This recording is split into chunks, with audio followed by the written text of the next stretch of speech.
Hello. So I'm doing this one a bit earlier. As in a day, of what, 6 days earlier? Because all my siblings are still away from home. Because today's Saturday. They usually come back today, but they're not. So I get a whole other day to myself. And also my mum, but hopefully she doesn't, hear me reading this like a madman. Anyway, let's get right into it. So we are on volume 7. Wow. Of Bounties and Botany. And we've got 3 more after this. Wow. Although volume 11 probably won't come out even in the next 3 weeks, because they take a lot of work. Your name is Cecily Eopara, and the last couple of weeks have been getting to you. Your present case has got you off kilter, still running around like a bark beast chasing its tail, circle after circle after circle, just like you were around Catalyst. Keep telling yourself you're going to break out of this pattern, but you inevitably find yourself even more tangled in it. Normally, you would have had more progress to show for all the time that you spent on an assignment. You begin to think a linear measure of your advancement is ill-suited for the situation at hand. Or maybe you could just waste the mental progress bar you project onto the situation was fuller, so to speak. Not that your investigation has been uneventful. You've had a sizable roster of trolls to interview, made up of potential suspects, as well as tentative allies. You're notably bad at making those under any normal circumstances. But through it all, you've made a few new acquaintances, caught up with some old ones, within Stronghold 21 as well as in locations you're not keen on revisiting. They've all helped you start piecing together the situation you're embroiled in, each in their own unique way. Perhaps now, as you begin another chapter of your investigation, is the best time to review those pieces. Oh, we're doing this now? Oh. Okay, so, recall the case so far. Let's start from the beginning, one last time.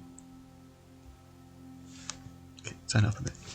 The case is Priority Aleph. Cases like this don't sprout from artificial parkside trees. Even most matters of life and death don't approach this level of importance. Sestro summoned you to his office the night after a security breach resulted in 3 dead trolls and a vital artifact stolen. A filter, presumed to carry a vial of the Vivifier's blood, was missing. Said vial was most certainly the target of the assailants. The thieves had precise information on where the transport convoy was headed, what it contained, and where it was contained. After your investigation of the crime scene proper, you received your first call from him. An anonymous caller touched base with you immediately upon the conclusion of the initial investigation, taunting you, mocking you. He gave you a place and a time, Idolic Acres, +2 111, 2 days. So I don't know how you actually say those. That is how you say it. You met with Hamithi to discuss the details. She warned you, in big bold letters, not to trust anyone. You had your list of suspects and started searching close to home. The branch responsible for the development of Scorp held 2 suspects. Siraj Felchi was initially a suspect due to a conveniently timed absence from work after an ambiguous weekend, but her playing hooky was related to a slightly different substance. She's proven useful as a connection to the black market since then, an extra pair of spying globes and sound absorbers in the underworld. You make mental notes to make use of her more often. Rypike called and gave you little else other than a headache, a head full of puns of varying quality, and a business card suggesting you talk to his Morail about puzzles. And we will do that in the latest volume, actually.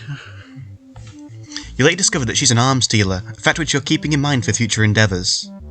I think you mean he. Rypike himself, though? He couldn't steal a free sample from a food store if he tried. Bitcoin crypto. He was just a gut instinct. You've been trying to catch him for a long time, but he would always slip just out of your grasp. That day didn't end up being as cathartic as you'd hoped. He'd provided an alibi that would later be backed up by someone close to him, unfortunately proving him innocent of this crime. You met one Husky Maisie at Idolic Acres. Per the direction of your mystery caller, you took note of a strange corn syrup sigil painted on the walls of their barn, and swore to protect the kids that lived there. Things turned sour when a thwarting instrument case implied a threat to the safety of a dear friend of yours, however. Orca Roust, as it turns out, was safe and sound. The whole thing was a setup, and you'd been nearly tricked into biting the dust. Another one bites the dust. Thanks to her automated defense system. Your old visor didn't make it, unfortunately. While she worked on YVS, its replacement, you discovered she'd been harassed by someone online. Someone you're confident you know the voice of. Indari Veneer confirmed that Bitcom wasn't involved, but cast suspicion on himself once you'd connected the dots and pinpointed his involvement with cult activity. Though you didn't end up having ties to the case either, you witnessed a brief flash of colour just as the two of you were parting ways that suggested you were being spied on. You haven't seen that troll since. I wonder when we will. Osha's Colliad's interrogation was a personal request from Himifi. She received an anonymous tip that cast suspicion on him, and so was more than eager to set you on his trail. Your investigation took you to his lab in the Skull Titan graveyard, when you ended up running into yet another instance of that sigil the Khorne children held so dear. That was not the only notable symbol you saw that day. Elsie Rains, the Vivifier's very real descendant, and Osha's mate spirit. You could have taken her in, delivered this corporate on a silver platter where her blood would be studied and utilised to save this world. You could have ended all of this instantly. But you didn't, and you don't regret it. So now this Rains girl is a secret you promised to keep from the world, for both their sakes. In the end, you found out that the tip given to Himifi came from none other than your least favourite caller in the world, and almost resulted in Colliad's blood on your hands. You don't appreciate being taken for a pawn. They gave you a new location and a date, the cracked skull of the Baragonif, 3 days, -0, 000. From that point forward, the filter itself became less important than the people who have their hands on it. My nose is stuffy. There's something going on here, bigger than all of you, so you threw your demands from corporate out the window and decided to enact justice on your own terms from that point on. Mashuri Libita was partially a personal affair. You were long overdue for a visit, and you missed her dearly. The small reprieve from casework was a much-needed break after everything you'd been through. There was still business involved, however. You established an official ally with the assistance of a keen mind and sharp eyes, worked on some plans and potential partnerships for the future. And you then discovered that Sestro's ancestor, the Executive, had tried to bargain for the life of your mate spirit all those sweeps ago, like she was nothing more than an object, a value and cost-benefit equation. You learn that, from some perspectives, lives are acceptable collateral. Though Himifi talked you down for a confrontation, you have no intention of ever forgetting about that. Not ever. Hermit, that is, Cadlis Rancor, was waiting for you days later outside the cracked skull of Baragonif, just as promised. He mentioned chasing after Aqua Vitae, eternal life. You talked about masks, among other things. You didn't see the point of the visit, not until he mentioned a person known only as Ashbringer. That one rang a few bells. After your visit, you asked Orica about her mate spirit's whereabouts, more curious about him now than you were before. Call it a professional hunch. After that, you decided to pay a certain chef a visit. Roro Dursel was present at Corporate's Awards for All event and helped jog your memory on the proceedings of the night. As it turns out, you heard a snippet of the conversation about route dates and then it slipped your mind until then. The assistance was much appreciated, seeing as how you were preoccupied. And now, you're here. Keep moving forward. Succinctly put, you've done an objectionable amount of legwork, had a number of world-changing revelations, stumbled into many secrets and kept quite a few of them, and yet you seem no closer to discovering the whereabouts of the filter. Even so, you need to keep searching for answers to questions Corporate never asked you in the first place. It's becoming increasingly apparent you'll need to resort to unconventional methods in order to get them. Right. So, we have Necron Exmort, who may look familiar if you've ever watched Evil Dead or Army of Darkness. I mean, his name is literally based on the Necronomicon Ex Mortis. And Gerbat Batrav. So, as I said yesterday... Oh, crap. We are going to see two very different sides of Cecily in each of these. Won't elaborate, but I don't know. I'm really looking forward to Necron's route, though. This one's going to be fun. Also, something I noticed in the first teaser of Necron, of this route, Necron's, this art here, it looked different. It looked like it was drawn different. I don't know if they switched artists or something, but I've never actually asked about that, but I don't know. Well, whatever. It's time you sort out one Necron Exmort, the Ashbringer. I get it, because Ashley. Two people have suggested that you look for him so far, and frankly, you should have listened to the first one. She doesn't typically give bad advice. Well, better late than never. Deciding to find the man is one thing, actually tracking him down is another matter entirely. His matron gave you his current coordinates, but even she wasn't able to tell you what he was doing out here, or what the place actually was. She simply said he was on one of his jobs. Yeah, I actually was really weirded out when we found out that Necron was Orica's mate spirit, but she's actually a sweep older than him, even though he looks way older. I know, it's weird. Orica's like 30 years old. Necron's jobs, you have an idea of what those entail. He's the vigilante of sorts, one of those types that take it upon themselves to exact justice on those they deem deserving of it. I bet... Now you go on about the morality of playing regulator, perpetrator and warrantor, but that might be a tad too hypocritical. In a way, what he does is similar to your own occupation, with less corporate oversight naturally, and, you're certain of this, much less flair. The specifics of how Necron chooses his targets are unclear to you, however. He's infamous in a way, but it's hard to sift through all of the contradictory information about him and form a cohesive idea of the man. He's pretty much universally feared in the criminal underworld and reviled in equal measure. But you could say the same for yourself. Normally, you would be wary of meeting someone like this. You often find that the self-proclaimed vigilantes are volatile, aggressive, or just kind of grating, but you're going to give Necron the benefit of the doubt. While you find some of Orica's decisions questionable, the fondness which she talks about her mates is enough to put him in your good graces. Tentatively. You rev your bike and speed down the road, sending a spray of gravel flying into the air around you. You're approaching the location Orica sent you. Surrounding you is an empty, flat expanse littered with the skeletons of long-abandoned factories. Even now, picked clean by the elements of pilferers alike, they're imposing with their hard lines and sharp angles. This used to be a stronghold too once. Not a residential one like Stronghold 21, but an industrial one, a grid of factories and power plants that supplied some other pocket of civilization. Until one day it didn't. You don't know the particulars, but due to incorrect use, poor maintenance, and plain old bad luck, it is not a rare occurrence for these places to be ravaged by disaster. This town is a husk now, for all intents and purposes beside those of the criminally inclined. Or those who pursue them, as the case may be. You keep driving. Slowly the landscape around you changes. Different buildings, smaller and closer together and less imposing, but just as decrepit. Oh, come on. Then all at once your internal map snaps into place. You know exactly where you are. You scoff and the wind is quick to steal the sound from you. You're approaching from a different direction, but there's no doubt about it. You reach the area where your previous case ended. The radius of the circle you're moving around keeps getting smaller. Briefly, you entertain the notion that you're going to find Necron in the exact same building where you dealt with the drug ring. Perhaps the bodies of those ruffians haven't even been disposed of yet. You double-check the coordinates Orica sent you and realise your destination is a bit farther still. Not the exact same place then. You slow down a little as you navigate a network of narrow streets between a series of identical rectangular buildings, warehouses you surmise. The last one to the right is your objective. You turn off your engine and let the momentum carry you down the narrow slope to the parking lot in front of it. There's a single other vehicle, so caked with dirt that you assume it's been abandoned there. You park your bike on the opposite side of the lot. Then you pause and listen. At first, the only thing that you hear is the faint hiss of the wind between the buildings, a vehicle zipping past in the distance. Silence. Thump. A loud crash comes from within the warehouse, followed by muffled yelling. You grip Proserpina and start running towards the door. It wouldn't do Necron to meet his end before you meet him. You rush in, epee in hand, your coat whipping dramatically behind you. In a display of pure generosity, the door is unlocked, so it doesn't obstruct your entrance. You barge in on quite the scene. Two trolls are fighting get out on the middle of the room. Trading blows, grunting and cursing. Blood, rust-coloured and cerulean, splatters on the floor. For a moment, you're not certain which of them you came here to support.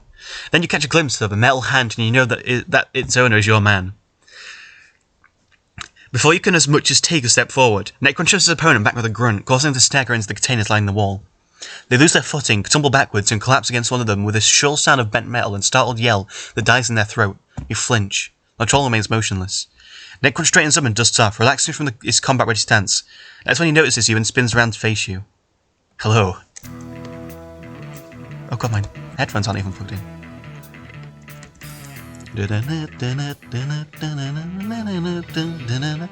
Groovy.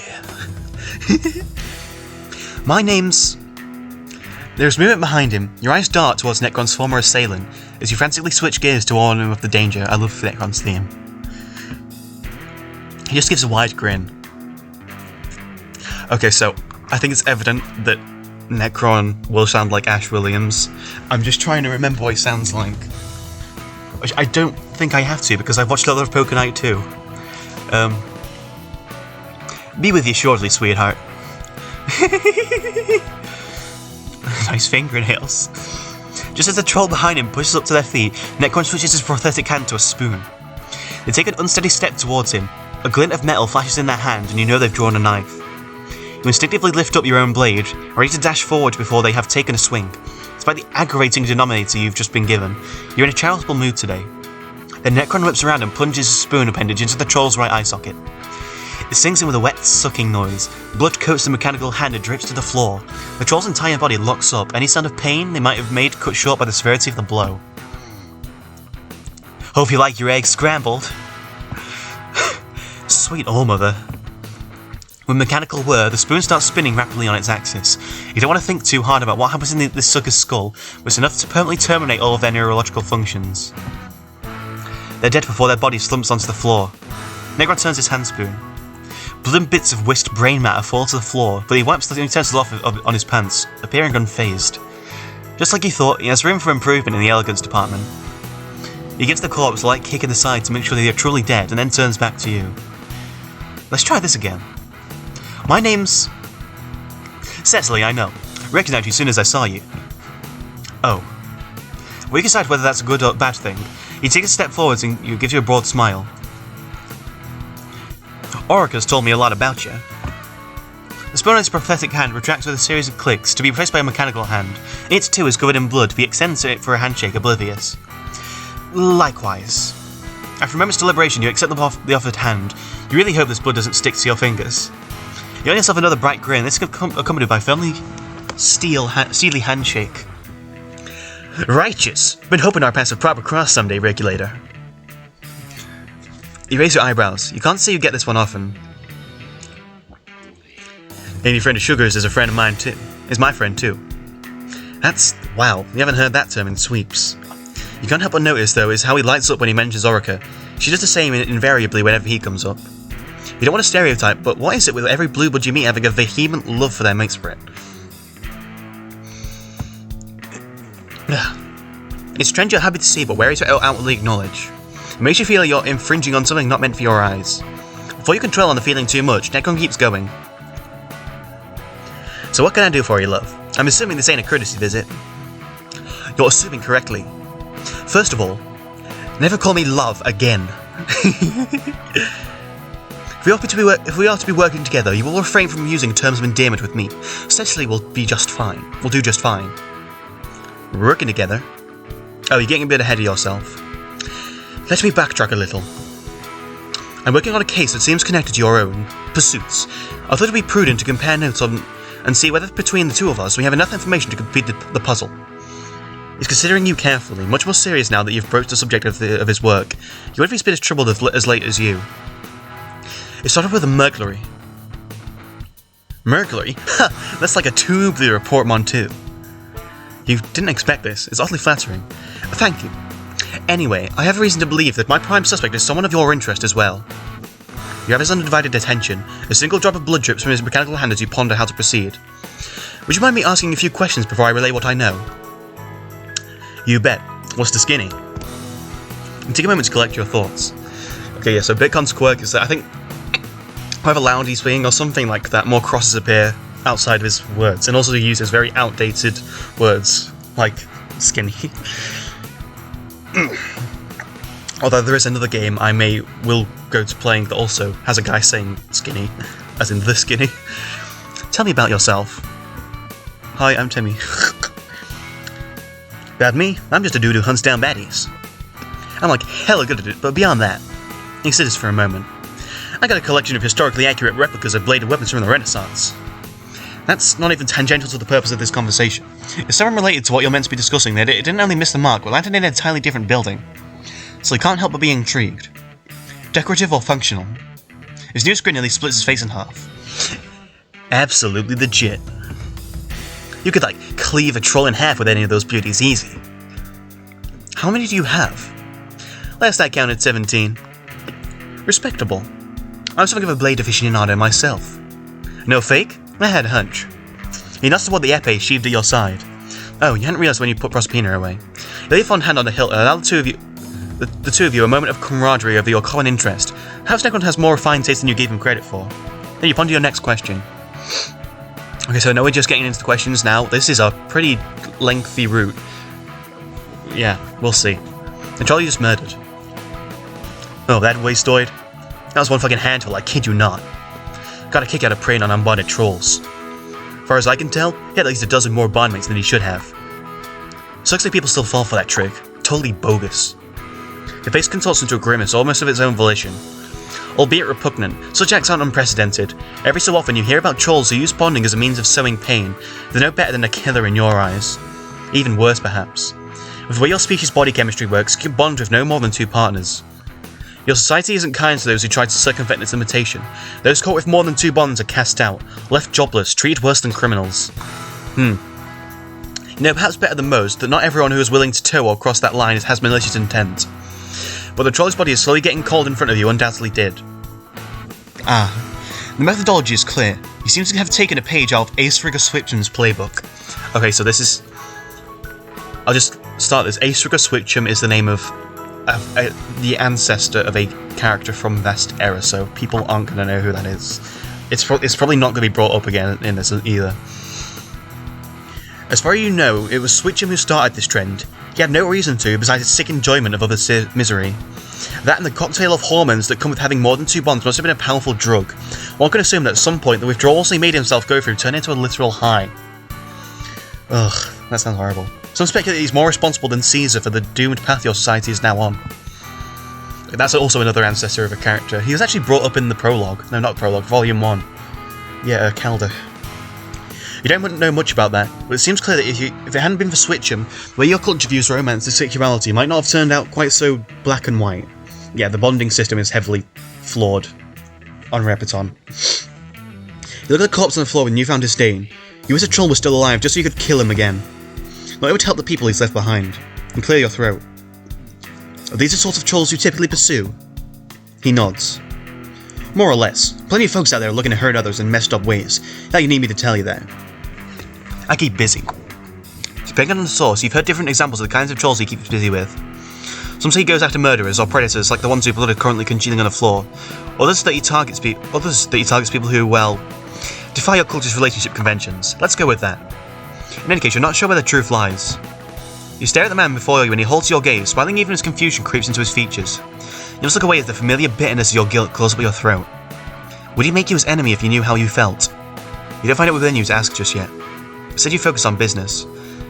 The hand. Look at the hand! Look at the hand! You keep glancing at it. It's shiny, bulky and sophisticated. It's not hard to recognise Orica's handiwork. Pun not intended. You can't help but be curious. Your mechanical hand looks impressive. Would you mind telling me more about it? What, this old thing? He lifts it up and turns it around in the air so you can get a better look. Orica made it for me some sweeps ago. It's wizard to the max. Okay. It's got like all the functions a guy could dream of. All sorts of weapons, tools, utensils, a toothpick. A toothpick? Just the one? He adopts a serious demeanour and it's so jarring that you blink in surprise. Regulator, you better believe that the power of the toothpick has got to be used wisely. Every night, I wake up in a cold sweat thinking about the poor soul-sucking hoser that'll make me unleash on him. The dramatic startle and amused scoff out of you makes his face split into yet another wide grin. He just doesn't know how to quit them, apparently. You idly wonder if the toothpick has also been used and weaponized in the way the spoon was earlier. You have an educated guess about that one. Anywho, if I find myself needing something, Orica's usually able to give it an upgrade. Sounds like a mutually beneficial arrangement. He finger guns with his prosthetic hand. The tip of his index slides off to reveal the barrel of an actual gun. You know it. Noxious. You think you're starting to get a better idea of who Necron is. He's certainly more easygoing than you expected, and not all the brooding, taciturn type you associate with this line of work. On the contrary, you'd say the conversation has been progressing rather smoothly. Because yeah, he's definitely just not Troll Ash Williams, because Ash Williams was kind of a dick to some people, especially in Army of Darkness. Like, you just like, listen up, you primitive ape screwheads. I always get apes instead of screwheads. You think you've built enough of a rapport to move on to the question that you came in to ask. I took sociology to know how to pronounce that. Tell me, Necron, what do you know about Noxious? Necron's expression darkens in an instant. Noxious. Okay, I could have said that better. Noxious. No. He spits the word out like something rotten. Been on a trail of that all motherfucker for a sweep or so now, and I ain't gotten any closer to catching him. Necron shuffles on his feet, his eyes flitting to the side before they meet yours again. Gonna level with you, Cecily. That dude's MO is way out of my area of expertise. I'm good at shooting things, being trolls tired. Technology ain't my ballgame. I suppose that's another thing you both have in common. His hand curls into a fist. You can't hide behind this damn screen forever. Yeah, but he's right. What else do you know about him? Less than I'd like to. He picks on trolls online and gets under their skin until he's gotten proper messed up. And then he makes them kill themselves. He heaves a deep sigh. It's always too late when we get wind of it. It must be, especially if Noxious talks to his victims over direct messages. Yeah, Noxious is a fucking nasty little dude. I mean, he literally called Noxious. He is very literally a stinky man. The thought fills you with a familiar mixture of unease and anger.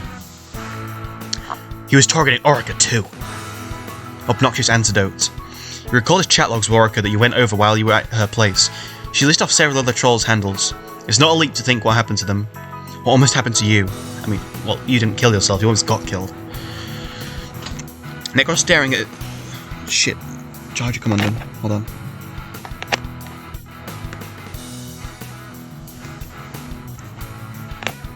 Fuck. Okay. I know I keep saying my charger. It's really been acting up and it's kind of pissing me off. There we go. It's on its way out, honestly. Necron staring at his mechanical hand, his fingers gripping the base of it like he's trying to crush it or rip it off. His whole body is tense and you wonder if he's about to lash out, but then he speaks. It's barely of a whisper. If he'd done something to her. He trails off. He doesn't need to finish his thought for you to know the intent of it. The pain written over his face is one you know all too well. He shakes his head and looks back at you. His shoulders relax, but his grin doesn't manage to convince you. He went and messed with the wrong crowd this time for sure, though. I gotta know how, and I bet you got the necessary experience. Like, that's what you came here for, right? If you've got the two of us on his heels, that bag of scum scraped to the bottom of the depths doesn't stand a chance. Ain't that so, Regulator? You didn't expect him to embrace your possible collaboration so readily. You also didn't expect to find yourself seriously considering it either. You still have your doubts, but you're not anyway. You got that right, X-Mort. You've now exhausted your reserve of questions. For now. Take a moment to mull over the newly acquired information and consider your next course of action. Necron waits patiently. And then a sudden ringing in sound breaks the silence. You look out in the confusion before realizing it's coming from Necron's mechanical hand. Is this his mobile device? Should have it transformed into something like a phone, except it's still also his hand. But this is handy, you guess. Damn it, you're not going to get stopped with slipping in these puns, are you? It's so fucking stupid and I love it. He presses the phone to his ear. Yellow? Did you hear that right? You can't hear the other end of the line, but his massive grin is ending to go by. It must be Orica. Yeah? Nuh-uh. She sure did. That's all handled, darling. His grin fades into a more serious expression. Yeah? Yep, I'm listening. He talks to pacing across the room while Orica talks, throwing in an apologetic look as he points towards his phone and mouths an "I'm sorry." You nod and wave your hand. Don't worry about it. Whatever she tells him must be a matter of some severity, judging by the crease that forms between his brows. Where's that? Roger. You know it. Another overused grin spreads across his face and you feel like your eyebrows shoot up again. You really weren't expecting this. Operation Eye of the Striped Purr Beast is go. And now he's lost you completely. Yeppers. Yep, Natch. You know I always do. Love you too, Sugar Plum. Oh, I saw that blush. He hangs up and turns back to face you. There seems to be a spring in his step, a glint in his eye. He starts explaining before you can even ask the question. So here's the 411. Whole bunch of cultists are gathered in town. Nasty folks, a lot of them. Been on their tracks for a while, too. Orica was able to get me the coordinates before the meeting goes down. Try to be able to reach the rendezvous point with time to spare. So... He seems to be considering drawing out the word until he has at least 3 O's too many.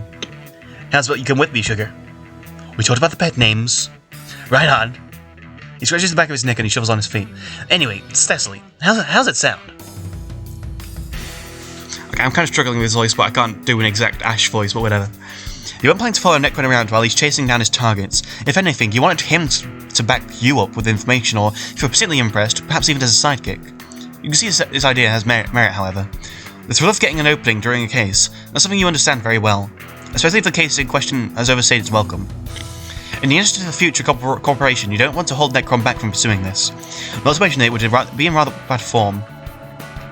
Plus, if you go with him, you can make sure he doesn't get himself killed, and you can expedite matters. Necron flashes you another grin. Here, I'm going to sweeten the pot. My truck's out back. I'll give you a ride. You focus back on him. The blood of the troll he murdered has formed a puddle around his feet, and he's left rusty footprints across the room while he was on the phone. He doesn't seem minded at all. He keeps bouncing from his heels and his toes and the back of he waits for you to respond. Even if he's deliberately attempting to soak his shoes in blood and resist the urge to grimace. At any rate, nothing's keeping you here, and the dust in the air is starting to irritate your respiratory cavities. Seems you're going cultist hunting. Now you hardly need a ride. I came here on my bike. He seems to catch on to the underlying agreement and touches his temple with 2 fingers in a faux salute. Ain't a problem, regulator. We can load it in the back. Plenty of space for it, even with all my arsenal. I'm not gonna lie, I thought the route was gonna end at this point, but it doesn't. It's nowhere near close to finishing. We're at the halfway point, I'm pretty sure. He waits to use his prosthetic hand, then, finally, he steps out of the puddle of blood and heads toward the exit you came in through. You make a point of walking around the blood as you follow him. It's a primer truck, let me tell you. Pretty old school, I'll admit. With all the mods Orca's been making for me, it's banging. It's paint, asshole. You only recall that the only other vehicle being parked in the empty lot when you arrived here earlier. The only way it would be banging if it had some sort of mechanical malfunction.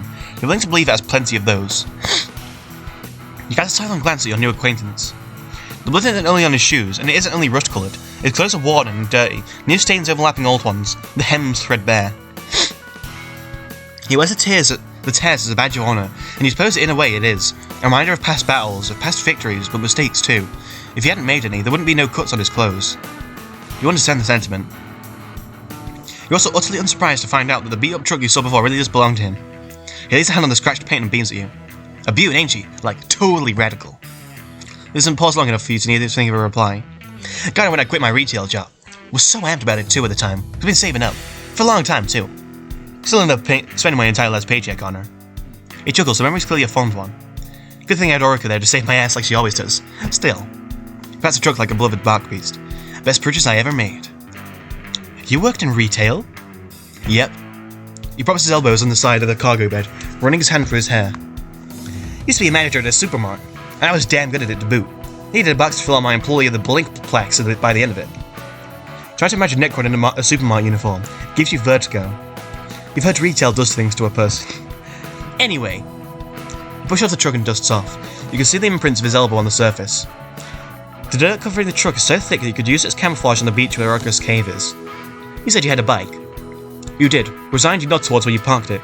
So you're not getting this ride whether you care to or not. Necron's already moving towards the back of the cargo bed. Bring her over then? You bring her over. You bring your bike over. While you're fussing with a lock, a rattle comes from behind you, followed by a sharp cry of pain.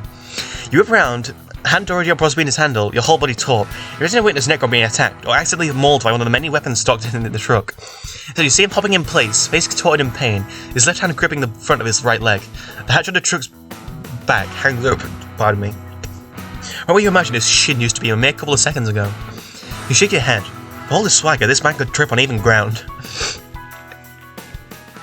You manage to load the bike into the truck without further incident, despite the array of weapons piled up on the cargo.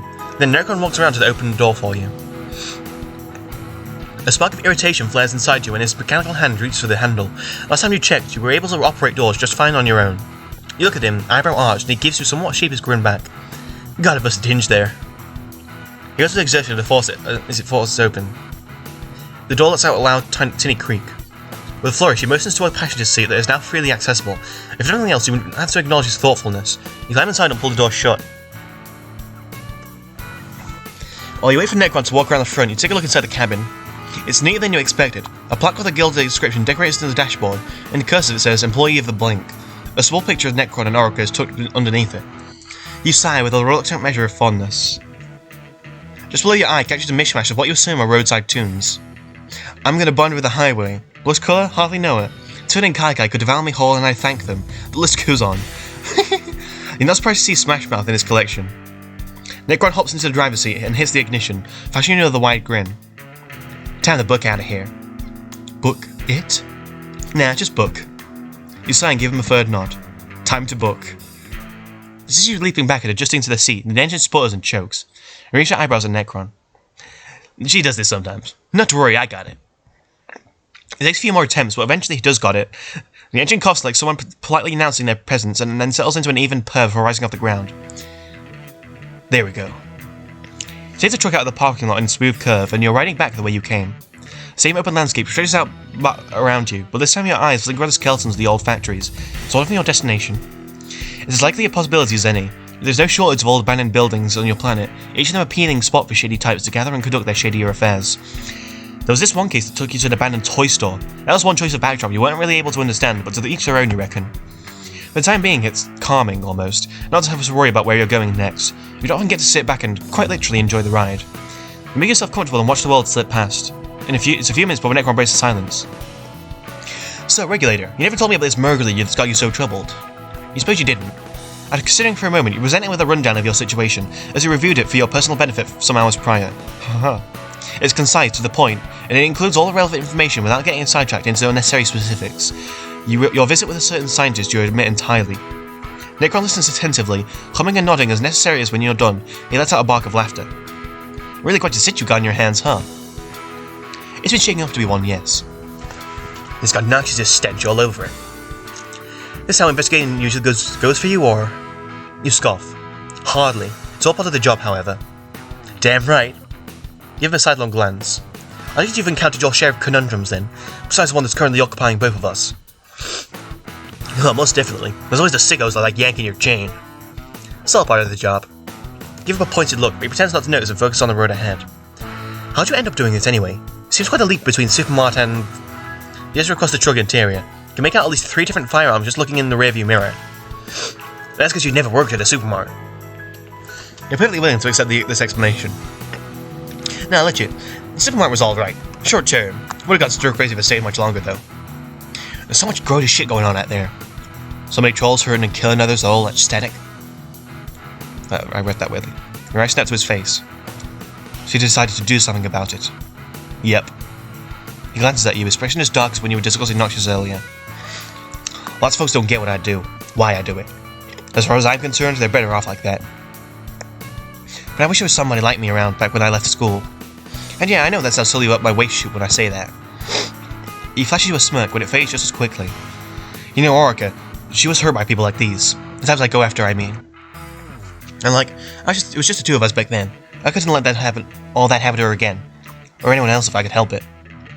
He's silent for a few seconds. His hand clutches the steering wheel as he stares ahead. I'm not saying mine's the best way to go about this, but... someone's gotta. You watch him for another beat before facing ahead too. You don't tend to question him on his motivations, at least not right now, but you get the impression this is what he's needed to say for a while. You wonder if all the different accounts of what he does get to him, if he still needs to defend himself. You stay silent for the time being. Your picture of this man is becoming a little clearer, you believe. Not that 2 minutes later he slows down. We're almost there. He takes the next exit and drives around a wide U-turn with a slight decline. You follow it with your gaze. It leads to another factory, just as abandoned and uninviting as the rest of them. You can't tell what was being produced here at a glance. It's too far for you to be able to make out any signs of life, but you have little doubt that you'll be easy to spot from there. Before you can verbalize your concern, Necron says, "Hold on tight, Regulator." He twists the steering wheel and the truck swerves off the road. Your teeth rattle and you've embraced yourself on the door handle and avoid the brunt of the discomfort. Smart move. It takes you along the circumference of a wide circle around the factory and approaches it from the back. Oh, sorry.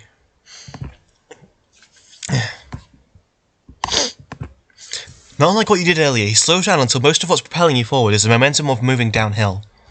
You understand the desire to be as stealthy as possible. Your own breathing has gotten slower and more quiet, as if that would make the difference in whether you'd be spotted or not.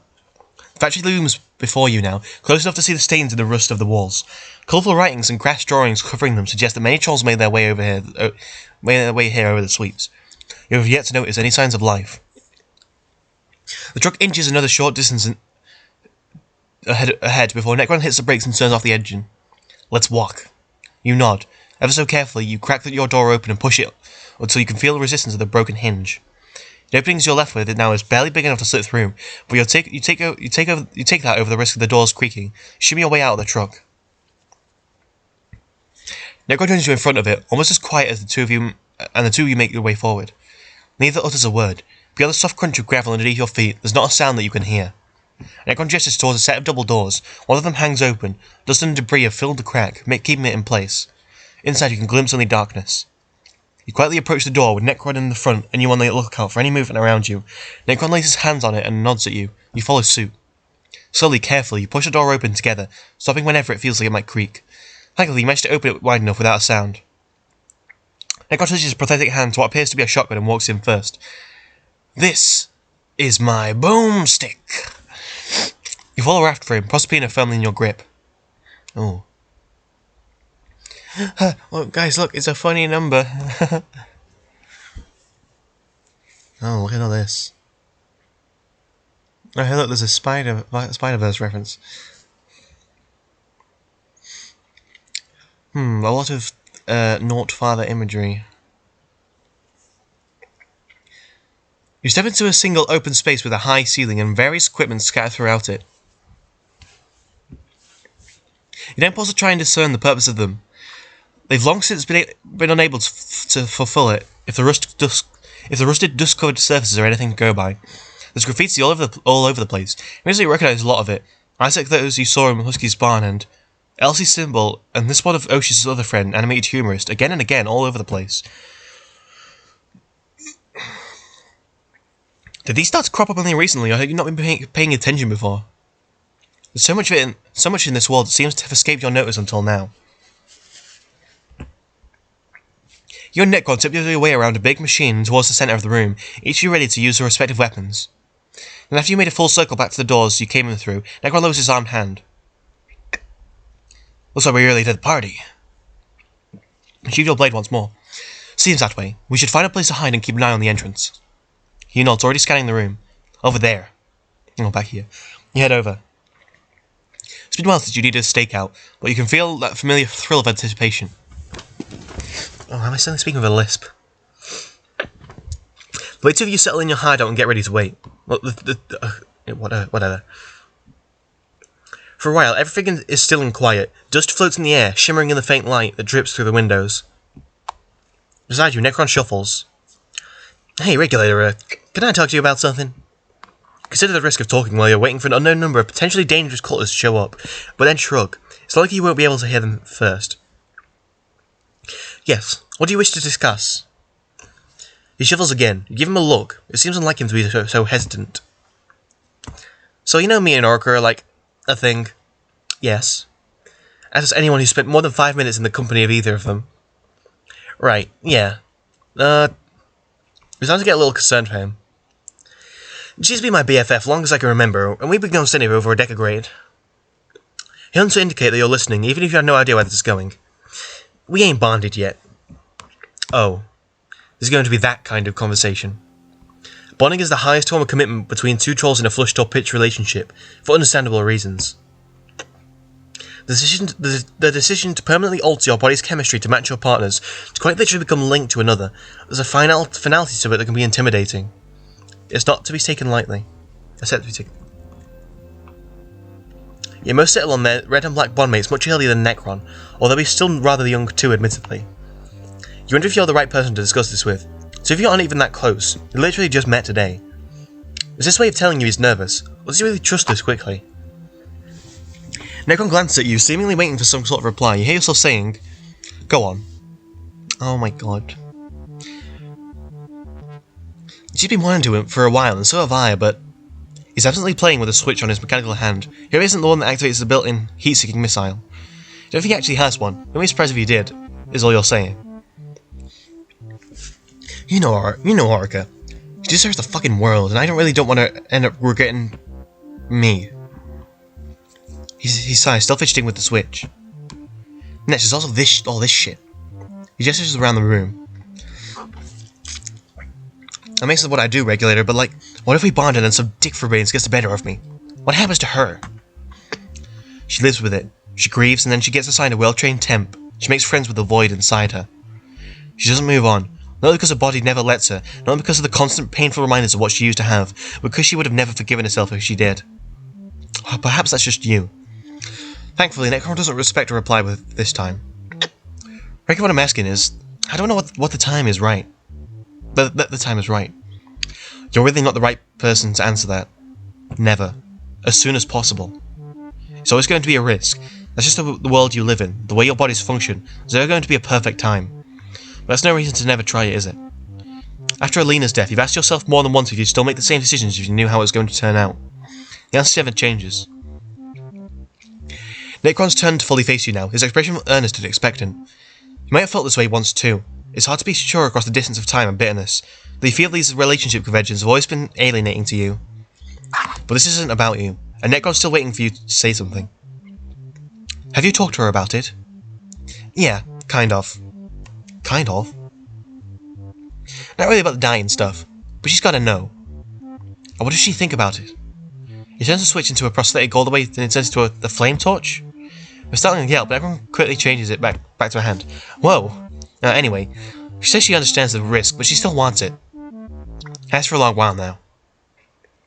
So why aren't you believing her? For some of your admittedly brief acquaintance, you seem to have rendered Necron speechless. Orca is an intelligent person. I don't need to tell you that. I don't need to tell you that either. I'm such just given the matter due consideration. It's to your credit that you're worried about her, but if this is something you both want, by withholding it, you're prioritizing your fears over her choice. You need to trust that she knows what's best for her. I think I get your regulator. His shoulders relax. There's still worry in the smile that he gives you, but he nods. Hadn't really thought of it that way, I suppose. Thank you, Cecily. A loud screech interrupts what would be a somewhat warm response. The main entrance slowly starts opening. The cultists are arriving. There is a sharp grin. It's showtime. Here we go.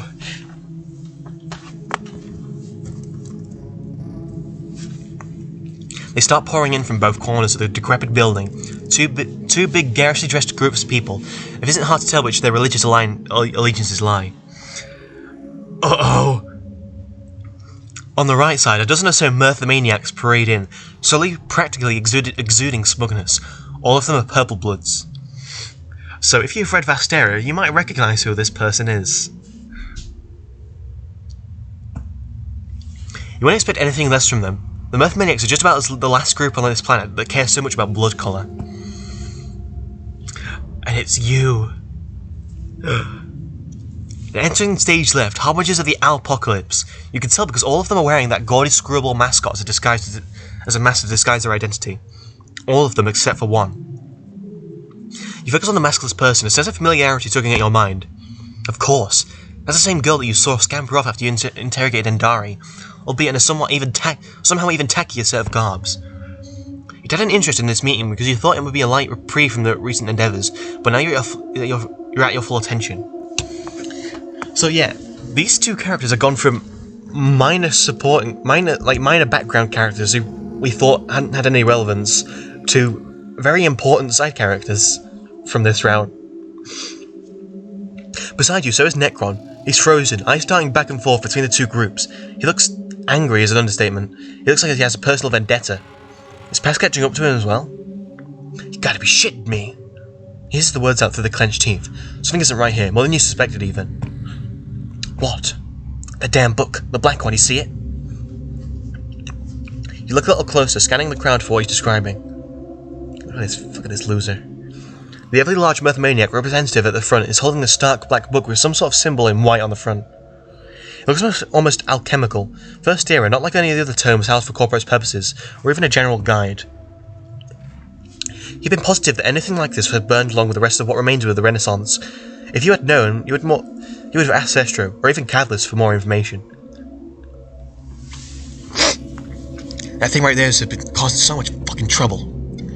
I thought I got rid of it last time, but it keeps coming back. Real talk, this entire thing goes way over my head.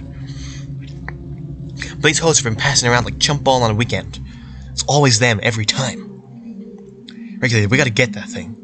There's finality to his words, his voice and his body equally tense. He looks ready to launch himself at the trolls before you. Start to see how he gets into so many scrapes.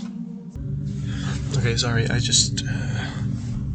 my mum came to talk to me about food. We still haven't decided on where we're gonna get anything, but I don't know. Oh well. You grip his shoulder to stop him and whisper back to him. Did I already read that? I don't know. First listen, he might tell us something important. It takes a moment, but then Necron slumps back from his preemptive battle stance. The scoff he makes suggests he's not particularly happy about watching the show anymore. Look at these two. You, on the other hand, have been waiting for such an opportunity for a while. It's upon cue the petite maskless girl starts speaking. Do I want it? Did you do it? Did you really do it? I'm gonna start making panic fixes. You didn't really do it.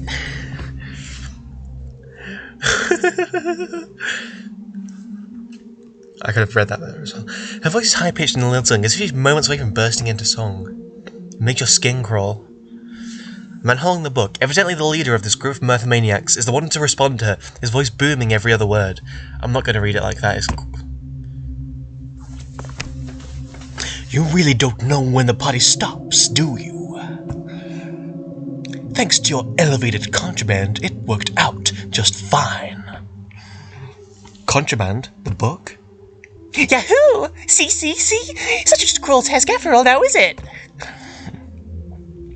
One step out of the way, we're one step closer to an exciting life under my man, Big Al. Blood skirted through informant? Check. Hurricane riffs are... This must be the Vivifier's blood. An informant. You'd kill a man to know who that is. I think we know who it is. Talal, you know that's our word. I know, but it's so much better than what they're actually called. We got it all wrapped for your sacrificial proceedings. Provided that we're still on for having a spot on the big chair. Oh, we can see the symbol. Well, duh. That's a part of the plan, too. Just the very end of the plan stages of the plan. Like you totally aren't going to double-cross them at the end. Puzzle, you should have been there for our old plans. This one we made with the young Droopy Teal girl. You know, comic relief. Oh, it has such a great punchline. I added another word in there. Oh, God. What has great punchline? I think if you read Vastera, you know who that is. Despite the adjective being a bit contradictory to what they actually are. Yeah, you told us about it. I saw it 50 times. Really? I don't remember that at all. Ain't that the raw gospel truth spilled? If I gotta be hearing about your prophecies anymore, I'd rather carve it into your gut so you can read it off at will. Silly, man. I wouldn't be able to feel that anyways. You're probably tickled, though. Okay, last question, so pay attention for me. This one is worth all the lab points. You've leaned forward by now, desperate not to miss a single word of their exchange. Not that it's likely, given how loudly they both speak. Do you know all the archetypes' locations? The wrestled clown responds with a lifeless and snide chuckle. Grasped one of them with my own greasy puppet fingers. Disappointed that fate decides on those who are weak to task. Equally disappointed that we couldn't get much of our look at our most important pick. Okay, so if you'd read past, End of Act 2, you know who he's talking about. Oh, don't be so down on yourself. We got it done at least. Maybe if we're lucky, we'll get to see her and her weird pupil again someday soon. I'll hold you to that, Giggle Mama. Because we ain't really finished until I see what it looks like when her limb-ripped ass bleeds sweet lime for me. A chill runs down your spine. Elsie. They can only be talking about Elsie. Tee, you're so funny. I like you. Ugh. The girl is loud, erupts into a burst of giggles that you can get the feeling that this meeting is coming to a close. Beside you, Necron seems to have reached the same conclusion. That's enough listening. It's time we got that fucking book. It's time to book. You scan the group in front of you. There's at least 20 of them, easy, and you can see various weapons on their persons. The big troll moves closer to Talal, about to hand her the book. This is a terrible idea. No, fake. You ready? You think about the weird book again, about these people's apocalyptic plans, about how your case is connected to it. You think about Necron and his eagerness to do the right thing, and his mate Sprit, hard at work to support him the only way she currently can. You nod. Check this out, Regulator. He points across the room with his prosthetic hand, now back in its gun form, and you don't have time to ask where he's pointing at it before he fires it. Okay, that was a bit anticlimactic. There's a big metal container on the other side of the room. What you dismissed as a defunct machine, now in your early investigation. Now you realise you were wrong. Okay, we're going to turn the volume down, the next track's a bit loud. It's the explosive hazard sign a moment before Necron's bullet sinks into it. The blast makes your ears ring. Here we go. Bright burst of light and a wave of heat that sends the cultist stumbling. When the initial burst of fire subsides, you can see that 3 of the Mirthomaniacs are lying on the floor, buried in crumbling debris and blood. 19 out of 22 remaining. Necron is already rushing in, so you pull out Proserpina and charge into the fray. Your eyes find a target, the book of the troll who was holding it. Luckily the purple blood is a daisy mark, towering above everyone as he is. Necron is also headed for him. He dashes past another Harbinger before they can even take out their battle hammer. They swing it at his back, but before they can land a hit, you sink your epee under their arm. You twist. Here we go. Pull your blade out and the gushing blood stains the front of your coat indigo. 18 out of 22. The guts are starting to pull themselves together, however. They swarm you with Necron, blocking you off from the book. Someone rushes you with a long knife, but you parry and ram your elbow into their nose. To your left, Necron empties his gun into someone's chest, then quickly switches it to a knife bandage, and plunges it into another's throat. 16 out of 22. You cover Necron while he's pulling his hand free. A long, thin blade flashes towards your face, but you duck out of the way and counter with a thrust that finds purchase. There's no time to deliver a final blow, however, and as there's more of them surrounding you. Against so many opponents, you need to exercise patience. Instinctively, Necron and you end up back to back, protecting each other's flanks from the onslaught. All you can see is painted faces distorted in bloodthirsty grimaces, and that same bestial mask. It's almost been no more than 30 seconds since the explosion. Your hearing is starting to come back. A familiar cheerful voice reaches you over the cacophony of grunts and cries of pain. Come on, big boy, the go-away heat is getting hotter, or whatever it is you guys say. You don't get to hear the response. Gradually you feel the balance shift. You're down to 20 to 11, but you've been taking more hits too. Your wrist smarts from when you deflected a bat aimed at Necron's head. Blood drips down the side of your neck, and this time it's your own. Then an opening in the crowd. You come face to face with a giant purple blood. He didn't listen when Talal told him to leave. That was his mistake. Now you'll make sure he pays for it. You're not leaving with that book. He doesn't bother response, already halfway through raising the gnarled stick to his attack. Uh-oh. Purple swirls in his eyes. He's about to use his psyop, or you suppose he would still call it a chuckle voodoo. You barely get a chance to notice his body starts to ripple and charge with extra power. A strength enhancer then. With a guttural roar, he swings his weapon at you. You turn across the penis to block with guard, but the impact is much more forceful than you anticipated. The pain shoots up your arm, through your shoulder and straight into your think pad. For a moment your vision swims. You step back bracing yourself for the next attack, but Talal grips him by the arm and tries to pull him towards the exit. To your surprise, he lets her. Cecily, you gotta get that book! Your eyes snap in the direction of his voice. Oh god, Necron, are you okay? Jesus. You're still facing away from to protect your +6. To protect your 6. Yeah. Oh, that's a time. Okay. I thought they were coordinates. Okay. He's fighting 4 cultists at once. He's covered in sweat and blood and breathing heavily, but he holds his ground.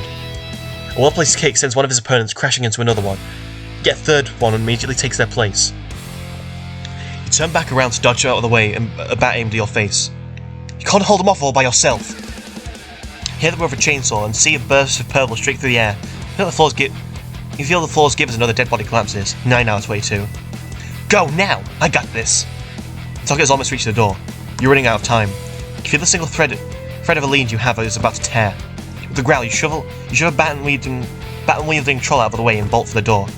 Stop at the threshold just for a moment, look back at his shoulder at Necron. He takes out another one of them, and he leaps through the gap they left upon the broken conveyor belt behind them. He has the higher ground, but that doesn't deter the cultists who are already following.